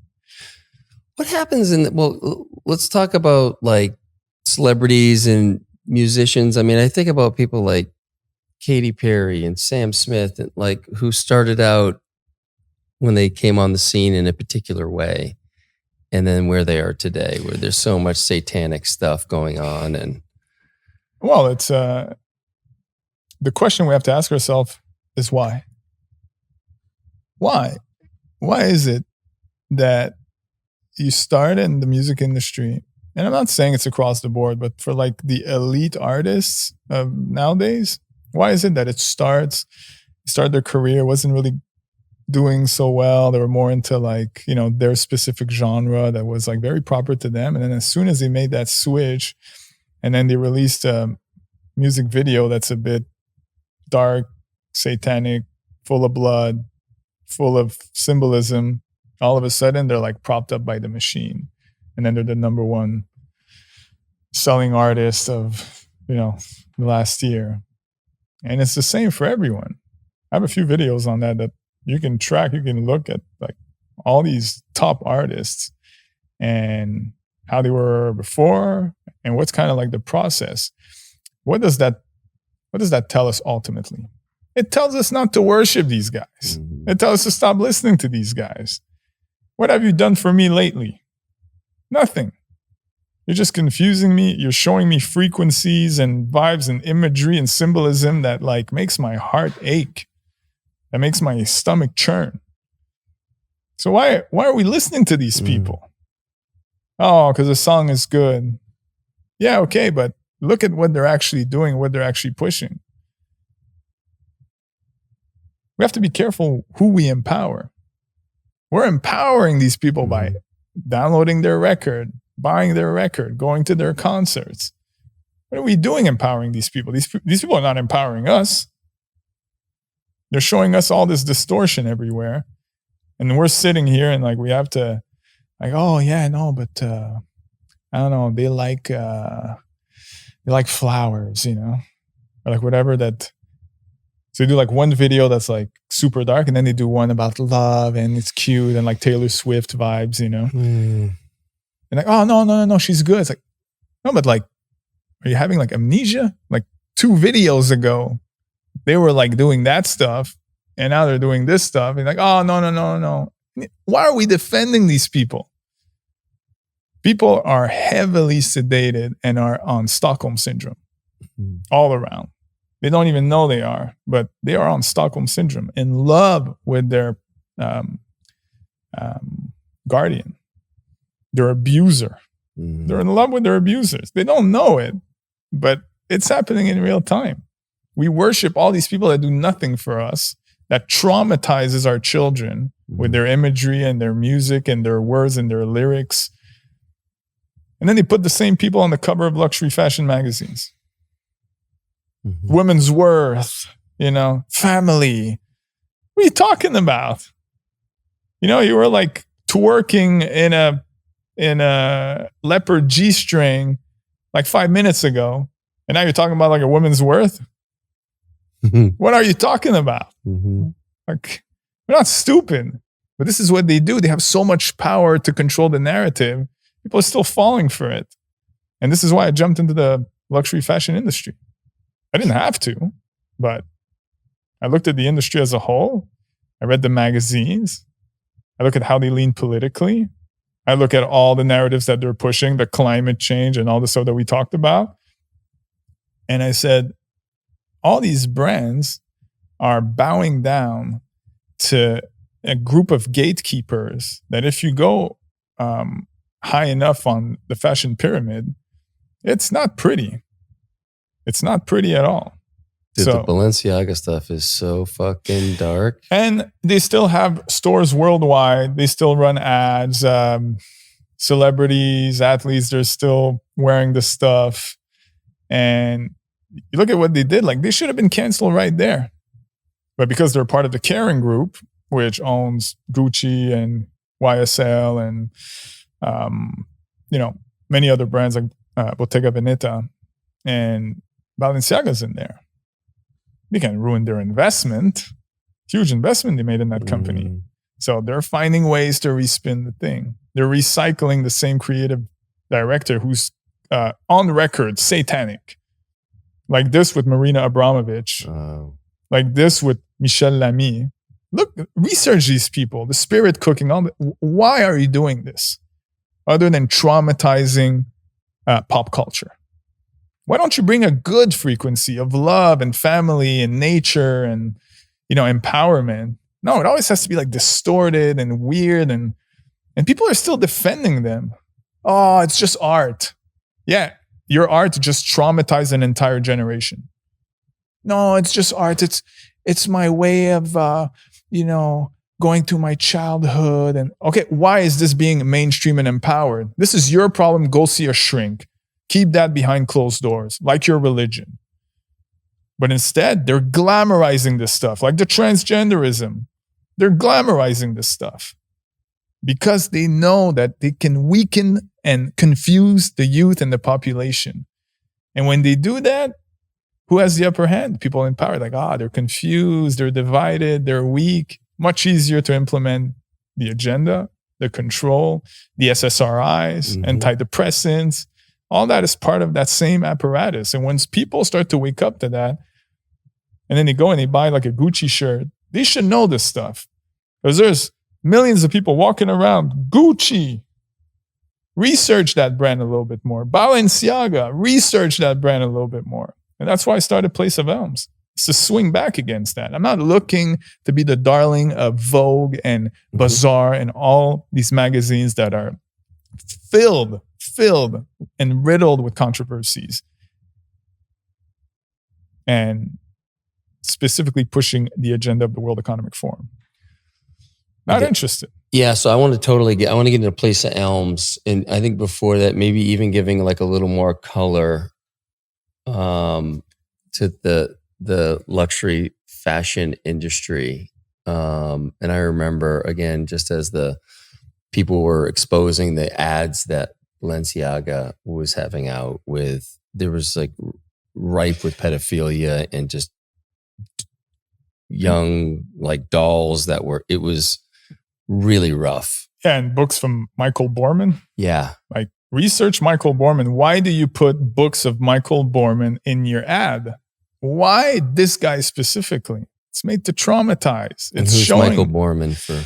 He's an artist that when you look at his imagery and his art, it's absolutely, like, I can't even say it on record how disgusting it is. Because like it makes my stomach churn. It makes my heart ache. It's child abuse. And you touch our children, you got to pay for that. Can't be glamorized. So it goes back to the transgenderism. It's like, why are they glamorizing this stuff and allowing people to go and get transgender surgeries without parental consent? Why are they doing that?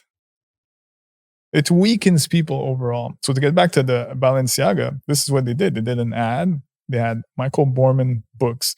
They had the results of this like lawsuit. That's right. That basically enabled like legalized pedophilia for that specific case. They had a child that was holding a bear in a BDSM outfit. A child. Like, what? Why? Oh, it's art. It's expressive of my... No, shut up. Shut up and get it out of our faces. Like, it's disgusting. It's traumatizing. And it does nothing good to elevate us. It traumatizes us. So nobody's saying anything because they're all part of the same crew. And these magazines, they didn't say anything. Even like Kim Kardashian. She was asked about it because she's a huge ambassador for them. She's like, yeah, I think, they could have done this a little better and this, that. But ultimately, she kept wearing them and kept promoting them and going at their shows. All part of the same crew. And once people wake up to that and realize that, no, it's not good. Like, this is how we have to change our thinking. They've dominated our mind and our perceptions with the power of marketing and the power of the media to say like, no. We'll show that. We'll do that in your face and you're still going to wear it. No, fuck that. I'm not doing that. So that's why I rock Place of Elms. That's why I design everything. That's why it's all natural fabrics. That's why all of my partners and my suppliers are small family businesses of 4 to 12 people that they do small quantities in Italy, in Turkey, and they do it with love. And I know where the fabric is coming from, which I picked. I know how it's done. I know the whole process, the whole supply chain. I know the warehouse. I know the people on a first name basis at the warehouse, how they package it, how they take care of it. So all this stuff I know, and I can vouch for this product. So that's why I did it, because ultimately we're buying stuff and we're giving our money away and we're voting with our dollars, but we don't really know how they do it. And the more things come out about the fashion industry, the greenwashing, the workmanship abuse, all these lies, The model abuse. the modeling abuse. And it's like we're still buying their stuff because we want to be associated with glamour and success. No, it doesn't. For anyone who's awake out there, like when you wear these brands, you just look like a douche. Like seriously, you do. You don't even know it, but you do. Like it's better to be quiet with, something that's aligned with pro-human values, pro-nature values. Like why aren't we putting our dollars there instead of keep empowering the same machine that's there to, mess up our minds? So if the industry was clean and proper, they would have canceled that brand completely. They would have even punished the group that owns them. There should have been a board meeting or something about it that was like public and say like, no, like this was a huge mistake. We fired this person. We did this. Here are proper actions that we took that it will never happen again. And we even erased the brand from the whole thing. And we're going to stick with these other brands that, we're going to try to do better by you people who are the reason why we're alive. It did none of that. Yeah, even firing the guy, like that would have been so easy just to fire the guy and say, oh, we missed that. We didn't see any of that. It was but no, these people are demonic. Yeah.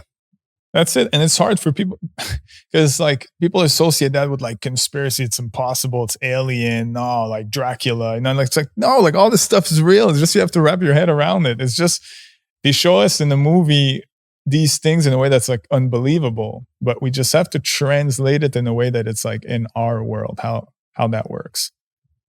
But okay, so then the question is, and we and I have talked about this before, how do you go about, what was the moment where you're like, I've got to start Place of Elms? Because it's not like you have a history in apparel or anything as far as, this hasn't been where you've made it's a great question.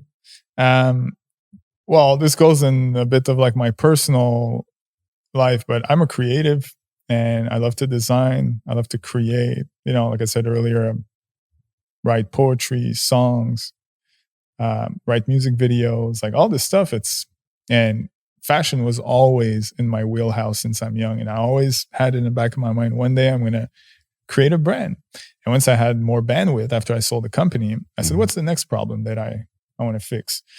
I said, before that, what am I passionate about? What makes me happy? And I said, what makes me happy is I want to design. I want to draw. I want to create. So I'm going to do a fashion brand. Then I said, why would I do a fashion brand? Because it's such a competitive industry. So I said, let's look at who's like the top players. And that's when I dove into my research and I realized like, oh my God, like it's dirty. So I don't want to be part of them. I want to create this new world that has the same level or better of fabrics, materials, luxury, details, durability. So, but I wanted to come from a place of goodness. And I said, I'm going to do Place of Elms. So I started Place of Elms and I realized that there was a demand for that because there's plenty of people that they want to look fly. They love style. They like, what's happening in fashion, but they don't associate with certain brands because they know what they stand for. They know the dirt behind it, even if it's, papered over and great marketing and all that. They know So there wasn't a brand that for me like was like, yeah, I can vouch for this 100%. Like I couldn't find one. Mm-hmm. So I said, I'm going to do what I love while I'm swinging back against this kind of luxury industry that's really in a 3-strike circle of debauchery. Mm-hmm. And that's kind of how it came about. So I traveled in Italy, in Turkey. I met with maybe 15 different suppliers. I interviewed them, see like what's their values. And at the time, it was still sensitive to talk about like the vaccine and all this stuff. But I landed on 3 teams in the end, which they were so aligned with everything that like we're talking about. And I was like, this workmanship will come from a place of goodness and family and nature and, conservative values. So that's who I went with. And they're the best people. I have a great relationship. We speak almost every other week. So it's nice. And I enjoy it. Well, what's it like launching into that sphere? I mean, it's tough. Yeah, I would guess. It's tough. Like I know for a fact that I was on a huge platform before. I'm not going to name the name just for legal purposes, but they never told me why they canceled my brand. But I know it's for my fight, my personal beliefs. Like it was a huge, huge channel of revenue for us, and they canceled it because at some point they had a meeting and they said, yeah, we can't really be associated because he's calling out a lot of our big named brand partners. So I know that because they had no reason. We were doing so well on it. And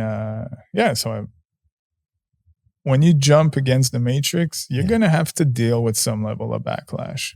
And it's okay. Like at first you'll feel a little shock and, you're going to try to tear your world apart. But when you're in the position where like you're aligned with your heart and, you don't associate with like material and this and that anymore, you're in a place of abundance and you know that your intentions are pure. And I feel like that's kind of where I'm at. So even if I know that there will still be some backlash with the brand and some of that industry, like I'm not looking to be on the cover of Vogue, like it's not important to me. Like I don't want to be part of that system. We're all like out here trying to create a better world. So it's not about like, oh, like we're gonna, rebrand these old brands that have deceived us and confused us. Like what, really? We're still gonna use that? It's like, no, there's new things and there's new magazines, there's new organizations that are popping up every day. Like all the time, there's new brands and new interesting projects because the awakening is only getting bigger. So now it's reaching mainstream level. So there's like organized, business-minded, industrial tycoons that are jumping in the game and they want a better world for themselves. So I feel like I'm just one of the elements. And for the lane that I took business-wise now, it's fashion. Along those lines, like when did you kind of officially, I guess, even incubate the idea and start to meet so with the these idea was folks? like 2021. And then I designed a collection of like 120 items. And then I released officially August 2024. So it's pretty recent actually. But then I went into like some personal, I'd say like personal relationship situation in my life that got me to like take a step back. And then I re-jumped into it only like middle of 2025 or so. So it's pretty new, but we're doing pretty well. And I think it's only going to get bigger. And I'm finding ways to, to tweak my supply chain and some elements in order to keep the same quality, but to reduce the pricing in terms of the logistics and all of that. So I'm trying to make it like accessible, because for the level of quality the organic materials, the details that I put on them, like it is costly to create. So sometimes you'll see like a t-shirt that's like $150. Like, man, like, but like this is one, for example, when you touch it, organic cotton, 300 GSM, with the leather detail in the back, the embroidery in the front. And I only produce like small quantities. So it's costly for me to, produce and create. So there is a price that matches kind of the exclusivity and the details that's involved. But I'm working actively right now to really reduce everything so it becomes like next level in terms of style and quality, but at the same time affordable. Because I know that like most of my following, like it's hard to justify to buy like a $2,000 jacket or a $1,500 duffel bag. It's like, it is expensive, but I keep working to reduce the price to make it really accessible. Because like I don't want to produce in China. I don't want to produce in India. I don't want to produce in Bangladesh. Like I have all these contacts and opportunities, but I don't want to do it because I want to stick with these families that believed in me from back then to keep that same frequency that resonates whenever you put a Place of Elms item, it's like an armor shield of goodness and nature and empowerment. And it's like you're part of a spiritual resistance. So I don't want to like diminish that. Yeah, that's a very nuanced kind of thing you're navigating right now. What has been like most kind of inspiring, surprised you along this journey? I'm sure when you start out, we all have ideas about some things that may happen or not happen, but like, what have you been like pleasantly surprised about on this kind of endeavor? I was pleasantly surprised when I met the world of stylists. So I did this campaign in LA with all these stylists. It was like a year ago. This is when you were leaving here, right? Weren't you? Yeah, was that when you were going out to that? Exactly, okay, because I don't know if we followed up on that. Yeah, it was a great event. Great event with it was almost like 40 stylists or something, and they're the stylists of the who's of the industry, but they're always like behind the camera.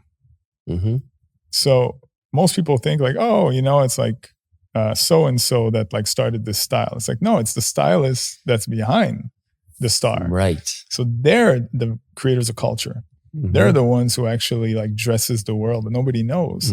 So I wanted to meet them. So I organized with my PR agency to have all of them, and I rented out a restaurant in LA to invite everyone to a super nice like happy hour plus a sit down dinner where everyone would get a gift and kind of hear everyone's stories and all that. And I was pleasantly surprised of how most of these people hated the fuckery of the industry and the fakeness, and they're all people that like are hard workers, and they're jumping up and down and left and right to try to make an event work, but they're always behind the scenes and they work hard, these people, and they have great hearts.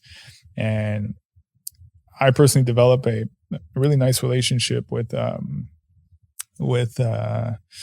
certain of them that went like past the event, and like you realize they're just like family people that are amazing people that just don't get the proper validation or recognition because the industry is so star focused.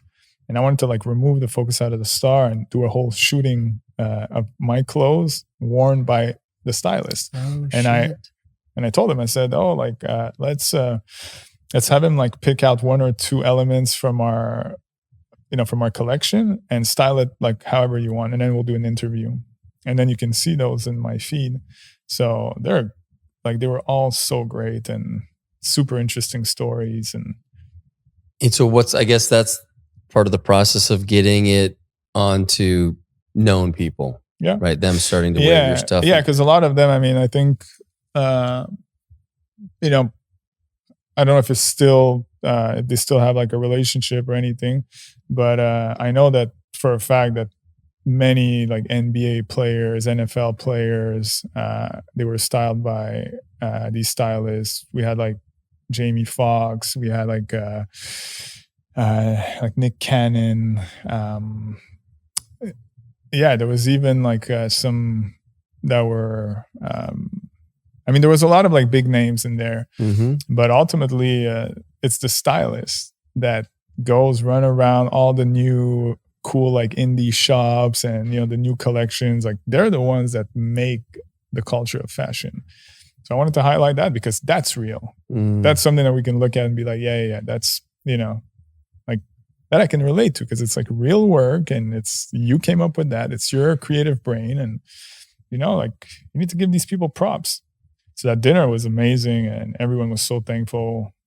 I did a nice speech for everyone and it was beautiful. It was a beautiful moment and I was pleasantly surprised because I honestly thought that it was going to be like a bunch of woke libtards that were like, oh, like you're so offensive. But a lot of them were following me and they're like, dude, like I really relate to your content. So you see that there's a lot more people than we think. It's not just the ones that are like brash and traditional. It's like, no, there's even people within the fashion industry that are actually like, they're empowered, they have good values, and they don't like all this frequency and energy that's happening within the industry. Like they know. Yeah, that's encouraging. Yeah, that they're open to it, and they are the decision makers, as you said. I'm curious, like some of the pieces they put together. You're like, oh, I didn't see those together. That really works, or was there some of that? No, they were good. Yeah, they were. I mean, like you can see some of the style. I think there's a link on our website, placeofelms.com. I think there should be a button that says like view shoot or view stylist shoot. Okay. And I think you can see some of the shots there that we took with them, and they styled it like next level. Like, and that's great for you to see. Like, oh, that's a cool way for I was like, these pieces. It was fun, and me, it's like I love creativity, and it's something that I think most of us have. It's just we have to like tap into the North Star to find that creative space. It was fun, and I believe that Place of Elms is going to grow worldwide. Like we're already selling like all over Europe, and US is our number one market. Fun fact, Canada is like not even there. It's like number like 38 or something. Yeah. Canadians have a lack of style. I'm not one of these people. It's well documented. But so. And where's the name come from? Place of Elms. Yeah, so the elm tree is a tree that has one of the deepest roots in all of the trees. So all the roots are so deeply embedded. It's our core values, which is like integrity, authenticity, self-respect, family, truth, freedom. Like all of those are like a root. So it's the place of elms. So like when you wear that, you arrive in the place of elms with, you feel good, you feel empowered, you feel re-energized, and you're in a safe space that's just filled with Mother Nature. So that's kind of the story. We got about 30 minutes left. And so a little more rapid fiery. I've got some questions from the audience. I've got some of my own questions. This won't be maybe as deep of a dive. Who knows? Maybe it will. But the idea for people listening, like this is the type of stuff that you share. So if you're not following Lennie Boy right now, and this resonates, you can find this and so much more beyond where we go with it. All right, from Dave in Akron. How do you hold the belief in all these theories and maintain daily optimism, especially when your brain is hardwired to assess threat? Now, I know we've talked about that throughout, but like just in your daily practice, because you say it's a daily practice to how to stay as that clean, clear signal that's illuminating, greater and greater. Yeah, that's a great question. I think the most important thing that we can do is in our daily practice. So most of these influencers are truth seekers. It's for the vast majority, it's doom and gloom. And for some reason, a lot of that stuff goes viral. Why? Because it emits a frequency of fear, scarcity. And this translates into the frequency that we'll call it the evil apparatus. They nurture themselves from those frequencies. The reason why I stay optimistic and positive and smiling and I enjoy my life as much as I can is because I want to emit a frequency of goodness, of light. It's a powerful frequency that counters the darkness. So it's important to be hopeful. Because if it's all doom and gloom, it's like, well, why even bother? Why even do anything with our lives? It's like everyone who wakes up in the morning and is like, I hope that like I'm going to accomplish something great today.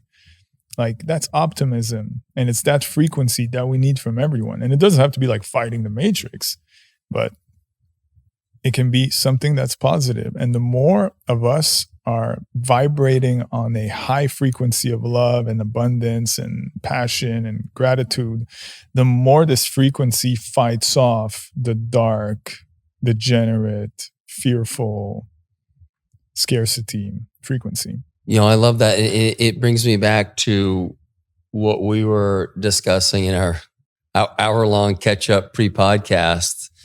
And just as you started to get more clear on your North Star, who you are, what feels resonant, a lot of relationships fell away. That gave so much room for the new ones to come in. And I've had a very similar, not to the degree that you had, but it's been clear to me the ones that are just, they're just kind of, they're vibrating a little further out, and it's allowed room because we only have so much capacity for those really intimate relationships. And it's been amazing the people that have come into my life in the last year or so, you being one of them. Yeah, you know, true. like here we are, homies, you know, when I was fucking like, who is this? He's fucking amazing, you know?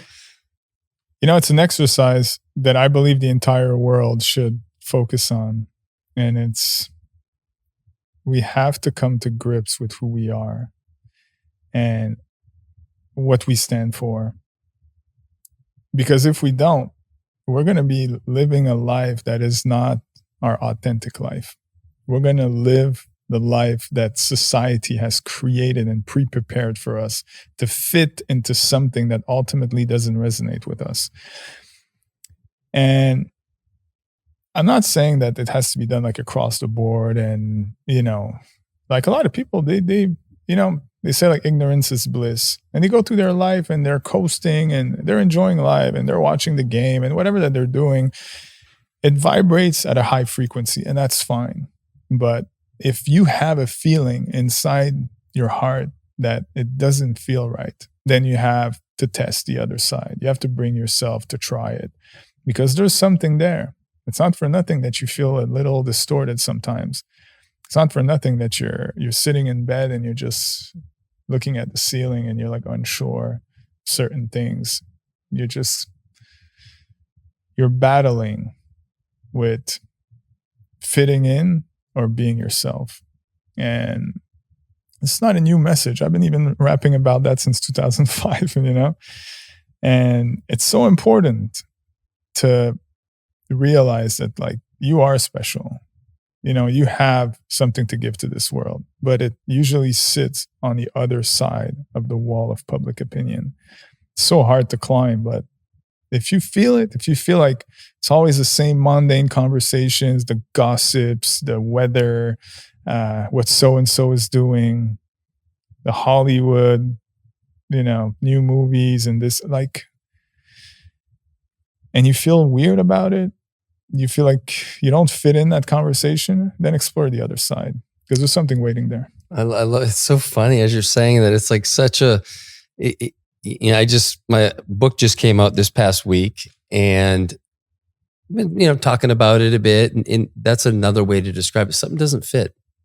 And, you know, it generally happens for a lot of us in kind of midlife when these old ways of being, the ways that we're, you know, creating our wealth or achievement, they just don't fit in the legacy piece. Yeah, that's it. I'm excited. You're gonna get a signed copy.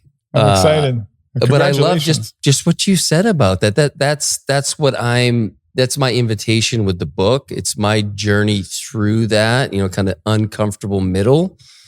And the things I explored, and there's no like I got anything figured out in the book. It's like, this is what helped me. This is where I still lost my way. It's very kind of personal in that way. And my hope is that it allows people to see that like nothing is fucked here. Like you're exactly where you need to be, but you're being asked, the greater calling is to question this old way. You don't have to get rid of everything, but things need to be shed. Other things need to be reimagined, relearned, and rediscovered. And it only happens through our own kind of personal experience, because so much of our beliefs we're told what to believe. And now as we open up and awaken, you've definitely been on this journey for 20 plus years. For me, it's been much shorter, but it's still the same process of like, it's uncomfortable.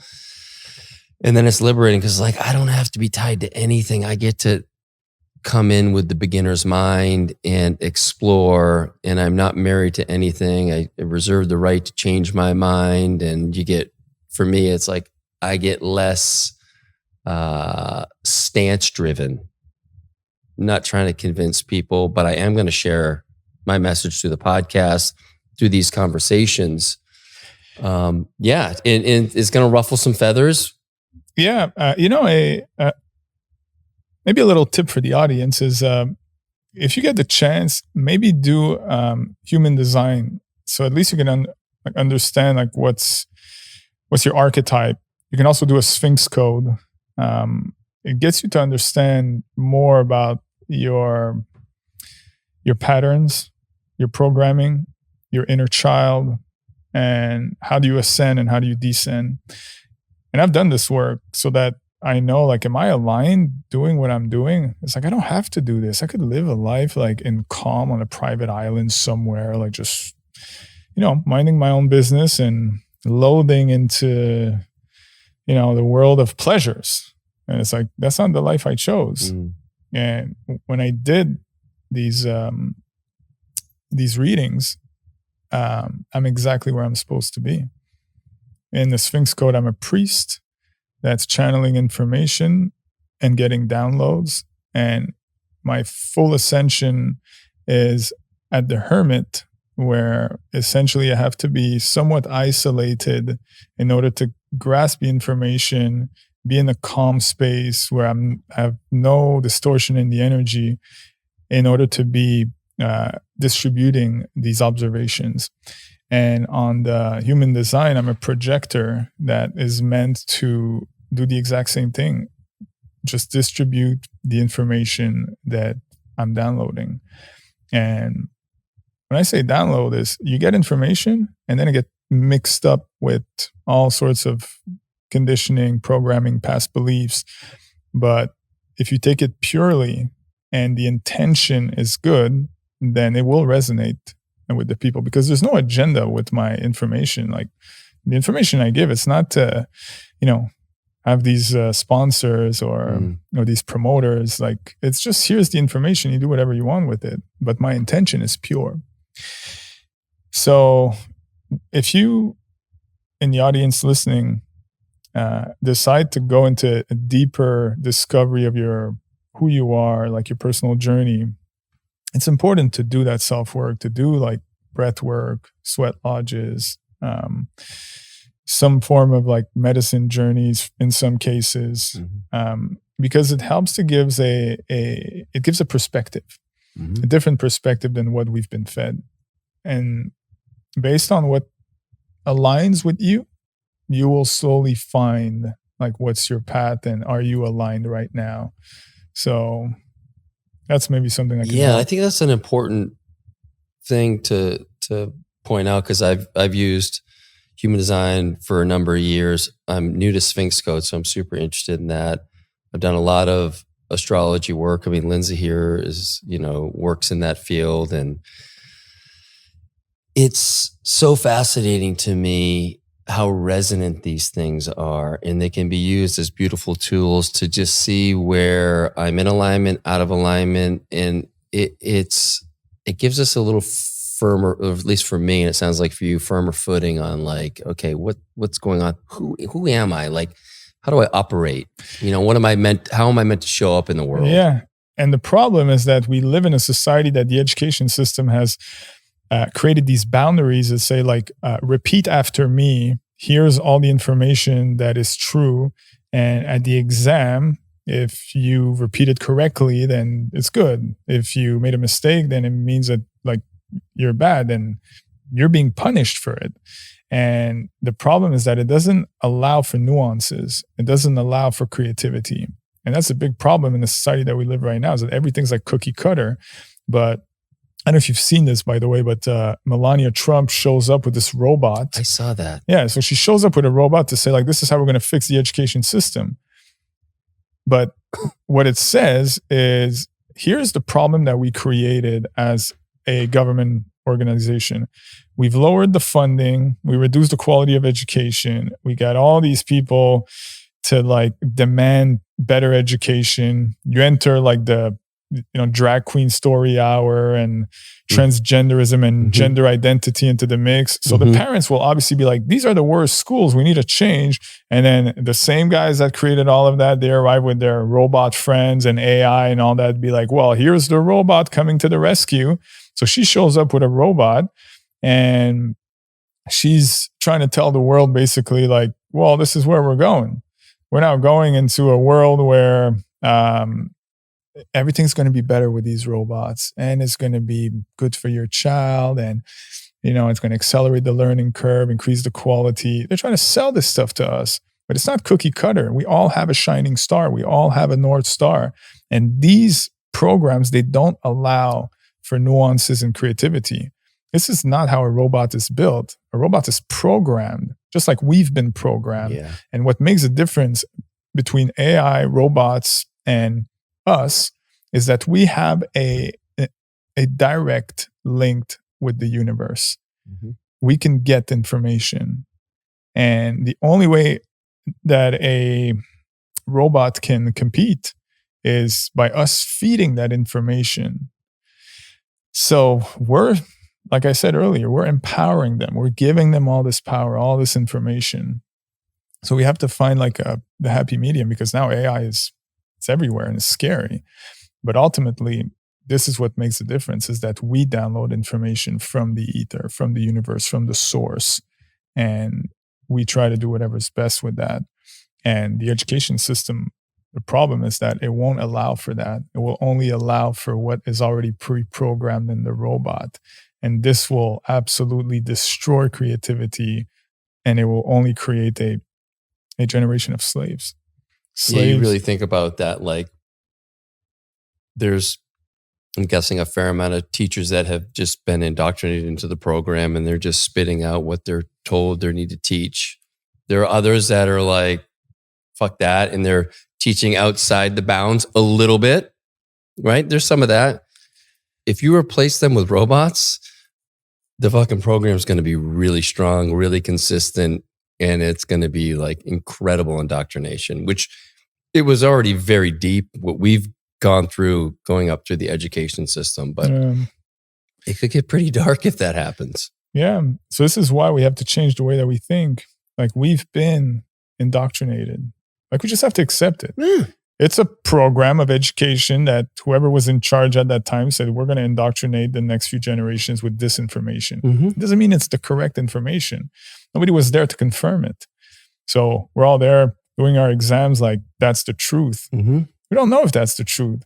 What if my feeling is that this doesn't make sense? And then I say it and I'm punished for it? Oh, I don't fit in. So now I can't have a degree. I can't make money. I'm being kicked out of school. I mean, this is not an environment for creativity to thrive. And I believe that in order for real ingenuity and creativity and opportunities to arrive and to blossom, we need to keep that creativity and that connection to source alive. Because who's feeding these robots? It's us. We can feed each other. So, yeah, I wasn't very happy when I saw the robot walk. And you probably knew it was coming anyway, but you're like, good God. You ever get the poke, hey, pipe down, Lenny? I don't know who you think you are. You get any of that? Anybody reaching out to you like higher up-ish who tells you to maybe pump the brakes a little bit or no? Oh, you mean like right now? Yeah, like anybody because of what the content you're putting out. Oh, well, I mean, I get like DMs and stuff from random people, but I'll say that for the vast majority of people that reach out for this type of conversation, it's more in terms of wanting to use my voice to support a cause. So I get a lot of those, but sometimes here and there, some people with blue check marks who are, more or less known, but at the end of the day, you're either aligned with your message and you stand by it and you accept the nuances. Like, I'm open to having an argument. I'm open to having a conversation and like prove to me why I'm wrong. Like, just give me the facts that you see from your standpoint, your observation tower to say that I'm wrong and you're right. Because life is about a lot of nuances. But at the end of the day, it's like, does it empower us or does it do the opposite? And the only reason why I'm creating content is just to empower and unite. That's like the bottom line of my fight. So, okay, you disagree with me. How does it make our life better? Better than whatever I'm observing. And that's conversation I'm super open to have.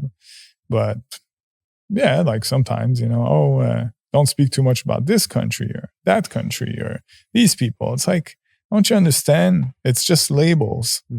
The people at the top, they don't function with labels. They use these labels in order to get us to fight against each other. Just like this whole like anti-Semitic wave that we're seeing right now. People think that because I'm criticizing AIPAC and I'm saying how they're buying off congressmen on paper, you have the AIPAC tracker, like that's live. And it's like, okay, well, why are you doing that? It's like, it's not for the best of the US. I'm just making an observation. You are a racist. No, I'm not. I'm pointing out the fact that's happening right now, that the people doing that at the top, they know how it's going to resonate and it's going to create more division. So this is not a jab on Jewish people or people that live in Israel. It's a jab on the organizations that are parading as this identity that is doing all this stuff. But ultimately, they're burning themselves out. But the people above that, they don't function with that label. No. They're like, it's okay if we burn them out because we have these other guys and these other labels that we can use after and re-empower. And they just switch the wheel around. So it's like, until you see that, then like, you have to look at my content like it's not anything against any culture. Because like I said in the beginning of the podcast, that's not how my brain works. My brain works with good, evil, your soul, my soul. Everything else is just labels and perceptions that we've been drilled to believe. When it's false, what's real is just the soul that speaks to a soul. It's a consciousness that speaks to a consciousness, living in an experience that has this skin color, this religious background, these cultural traditions and beliefs. Like, I have nothing against any of that. But it's important for people to know that like the people above, they're using these labels because they know that it will create more chaos. And from chaos, it comes a reset. And the reset in order to create the control grid, et cetera, et cetera. Well, it's interesting too. It brings to mind, very similar to the Black Lives Matter movement, if that's even called a movement, whatever.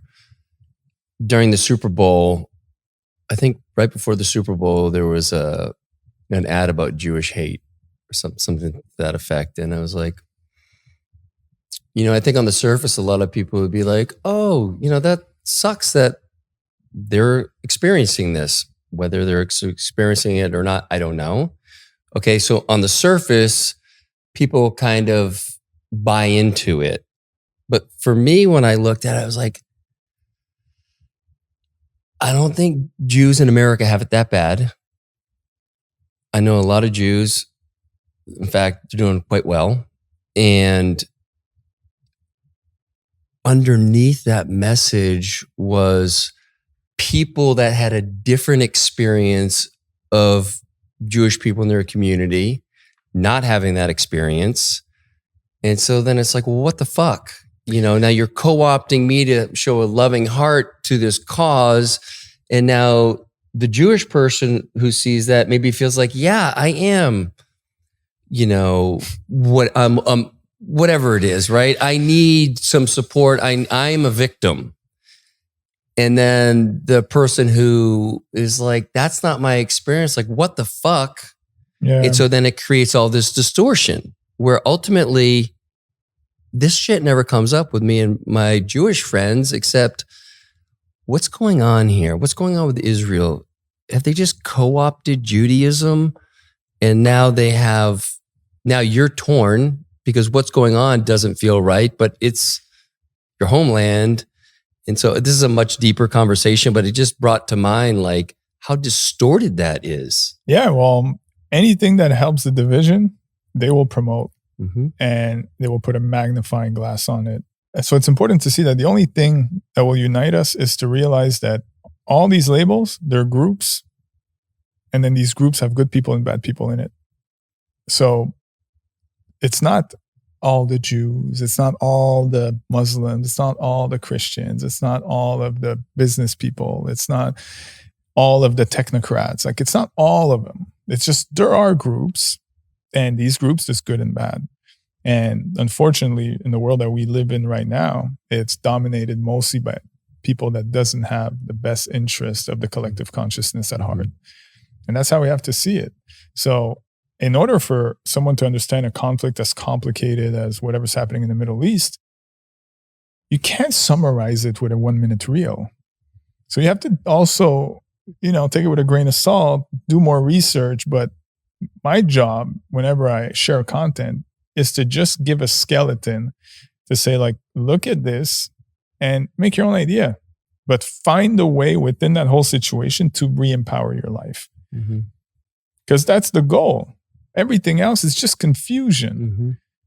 So, and there's more of that today than ever before, and it's not turning down unless you do it on a personal level. And to go back to your previous question, like I get people to try to get me to support their movement or their groups or labels. And like, I'm not doing any of that because it helps with it. Even if your movement is righteous and you mean well and all that, like if it's a movement and it's a group and it uses whatever tactics in order to, if it doesn't create real unity and self-empowerment for the collective consciousness, I'm not interested.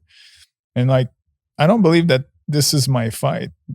A lot of people reach out to me to like lead their group, to lead their movement or revolution. I'm not answering that. I'm not interested in that. I'm just a voice. I receive information. I try to do the appropriate amount of research that can empower the people that happen to be on the receiving end of my voice. That's it. But I'm not leading no revolution. That's not my goal. My goal is to enlighten and elevate and empower and unite. Well, I think you're doing a hell of a job of that. Thanks, man. I appreciate that. Just before we wrap here, I was fascinated that I didn't know this until before the podcast, but that you are a one-man show with your videos. I thought for sure you had a production team. Dude, it's incredible. Thanks. And I guess that comes through your creative. Yeah, I love doing it. Yeah. Like I'm the one who writes, record, produces, edits, voice adjustments. So this is why like all of my videos are not exactly the same. It's because I'm doing it and, based on the environment, the lighting, the noise, the echo, like I'm just enjoying the creative process. So I don't need no team. Nobody's funding this.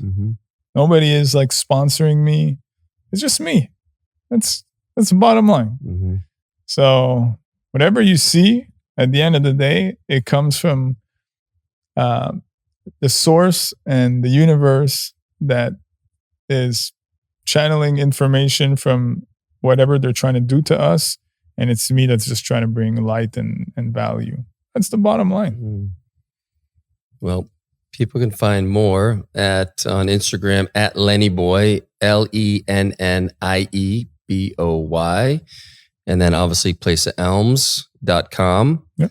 And any, I suppose on YouTube, you're on there as well. I've been censored there. Okay. Multiple times. So now I have an account that's like super shadow banned, where it's like on Instagram, I'll do like a reel that will get 5 million views.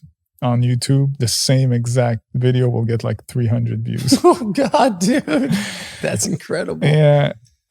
Same thing for X as well. Yeah, it's massive shadow ban because like obviously I've criticized Elon Musk like far and wide. Elon Musk even shared one of my videos once. I don't even remember which one it was, but he didn't even tag me. Guy has like 300 million followers. And like, you're not going to tag me, but you agree with me? Yeah. So that's going to help. But then he probably realized, because like a lot of my videos were shared by other accounts. Mm-hmm. So I have like billions of views on X, but through other accounts. So he probably saw maybe at some point that like I'm not down with the whole technocracy and brain chip and all the stuff that like is dehumanizing us. Yeah. It's like you claim that you're like, I'm team humanity. It's like, no, you're team robot.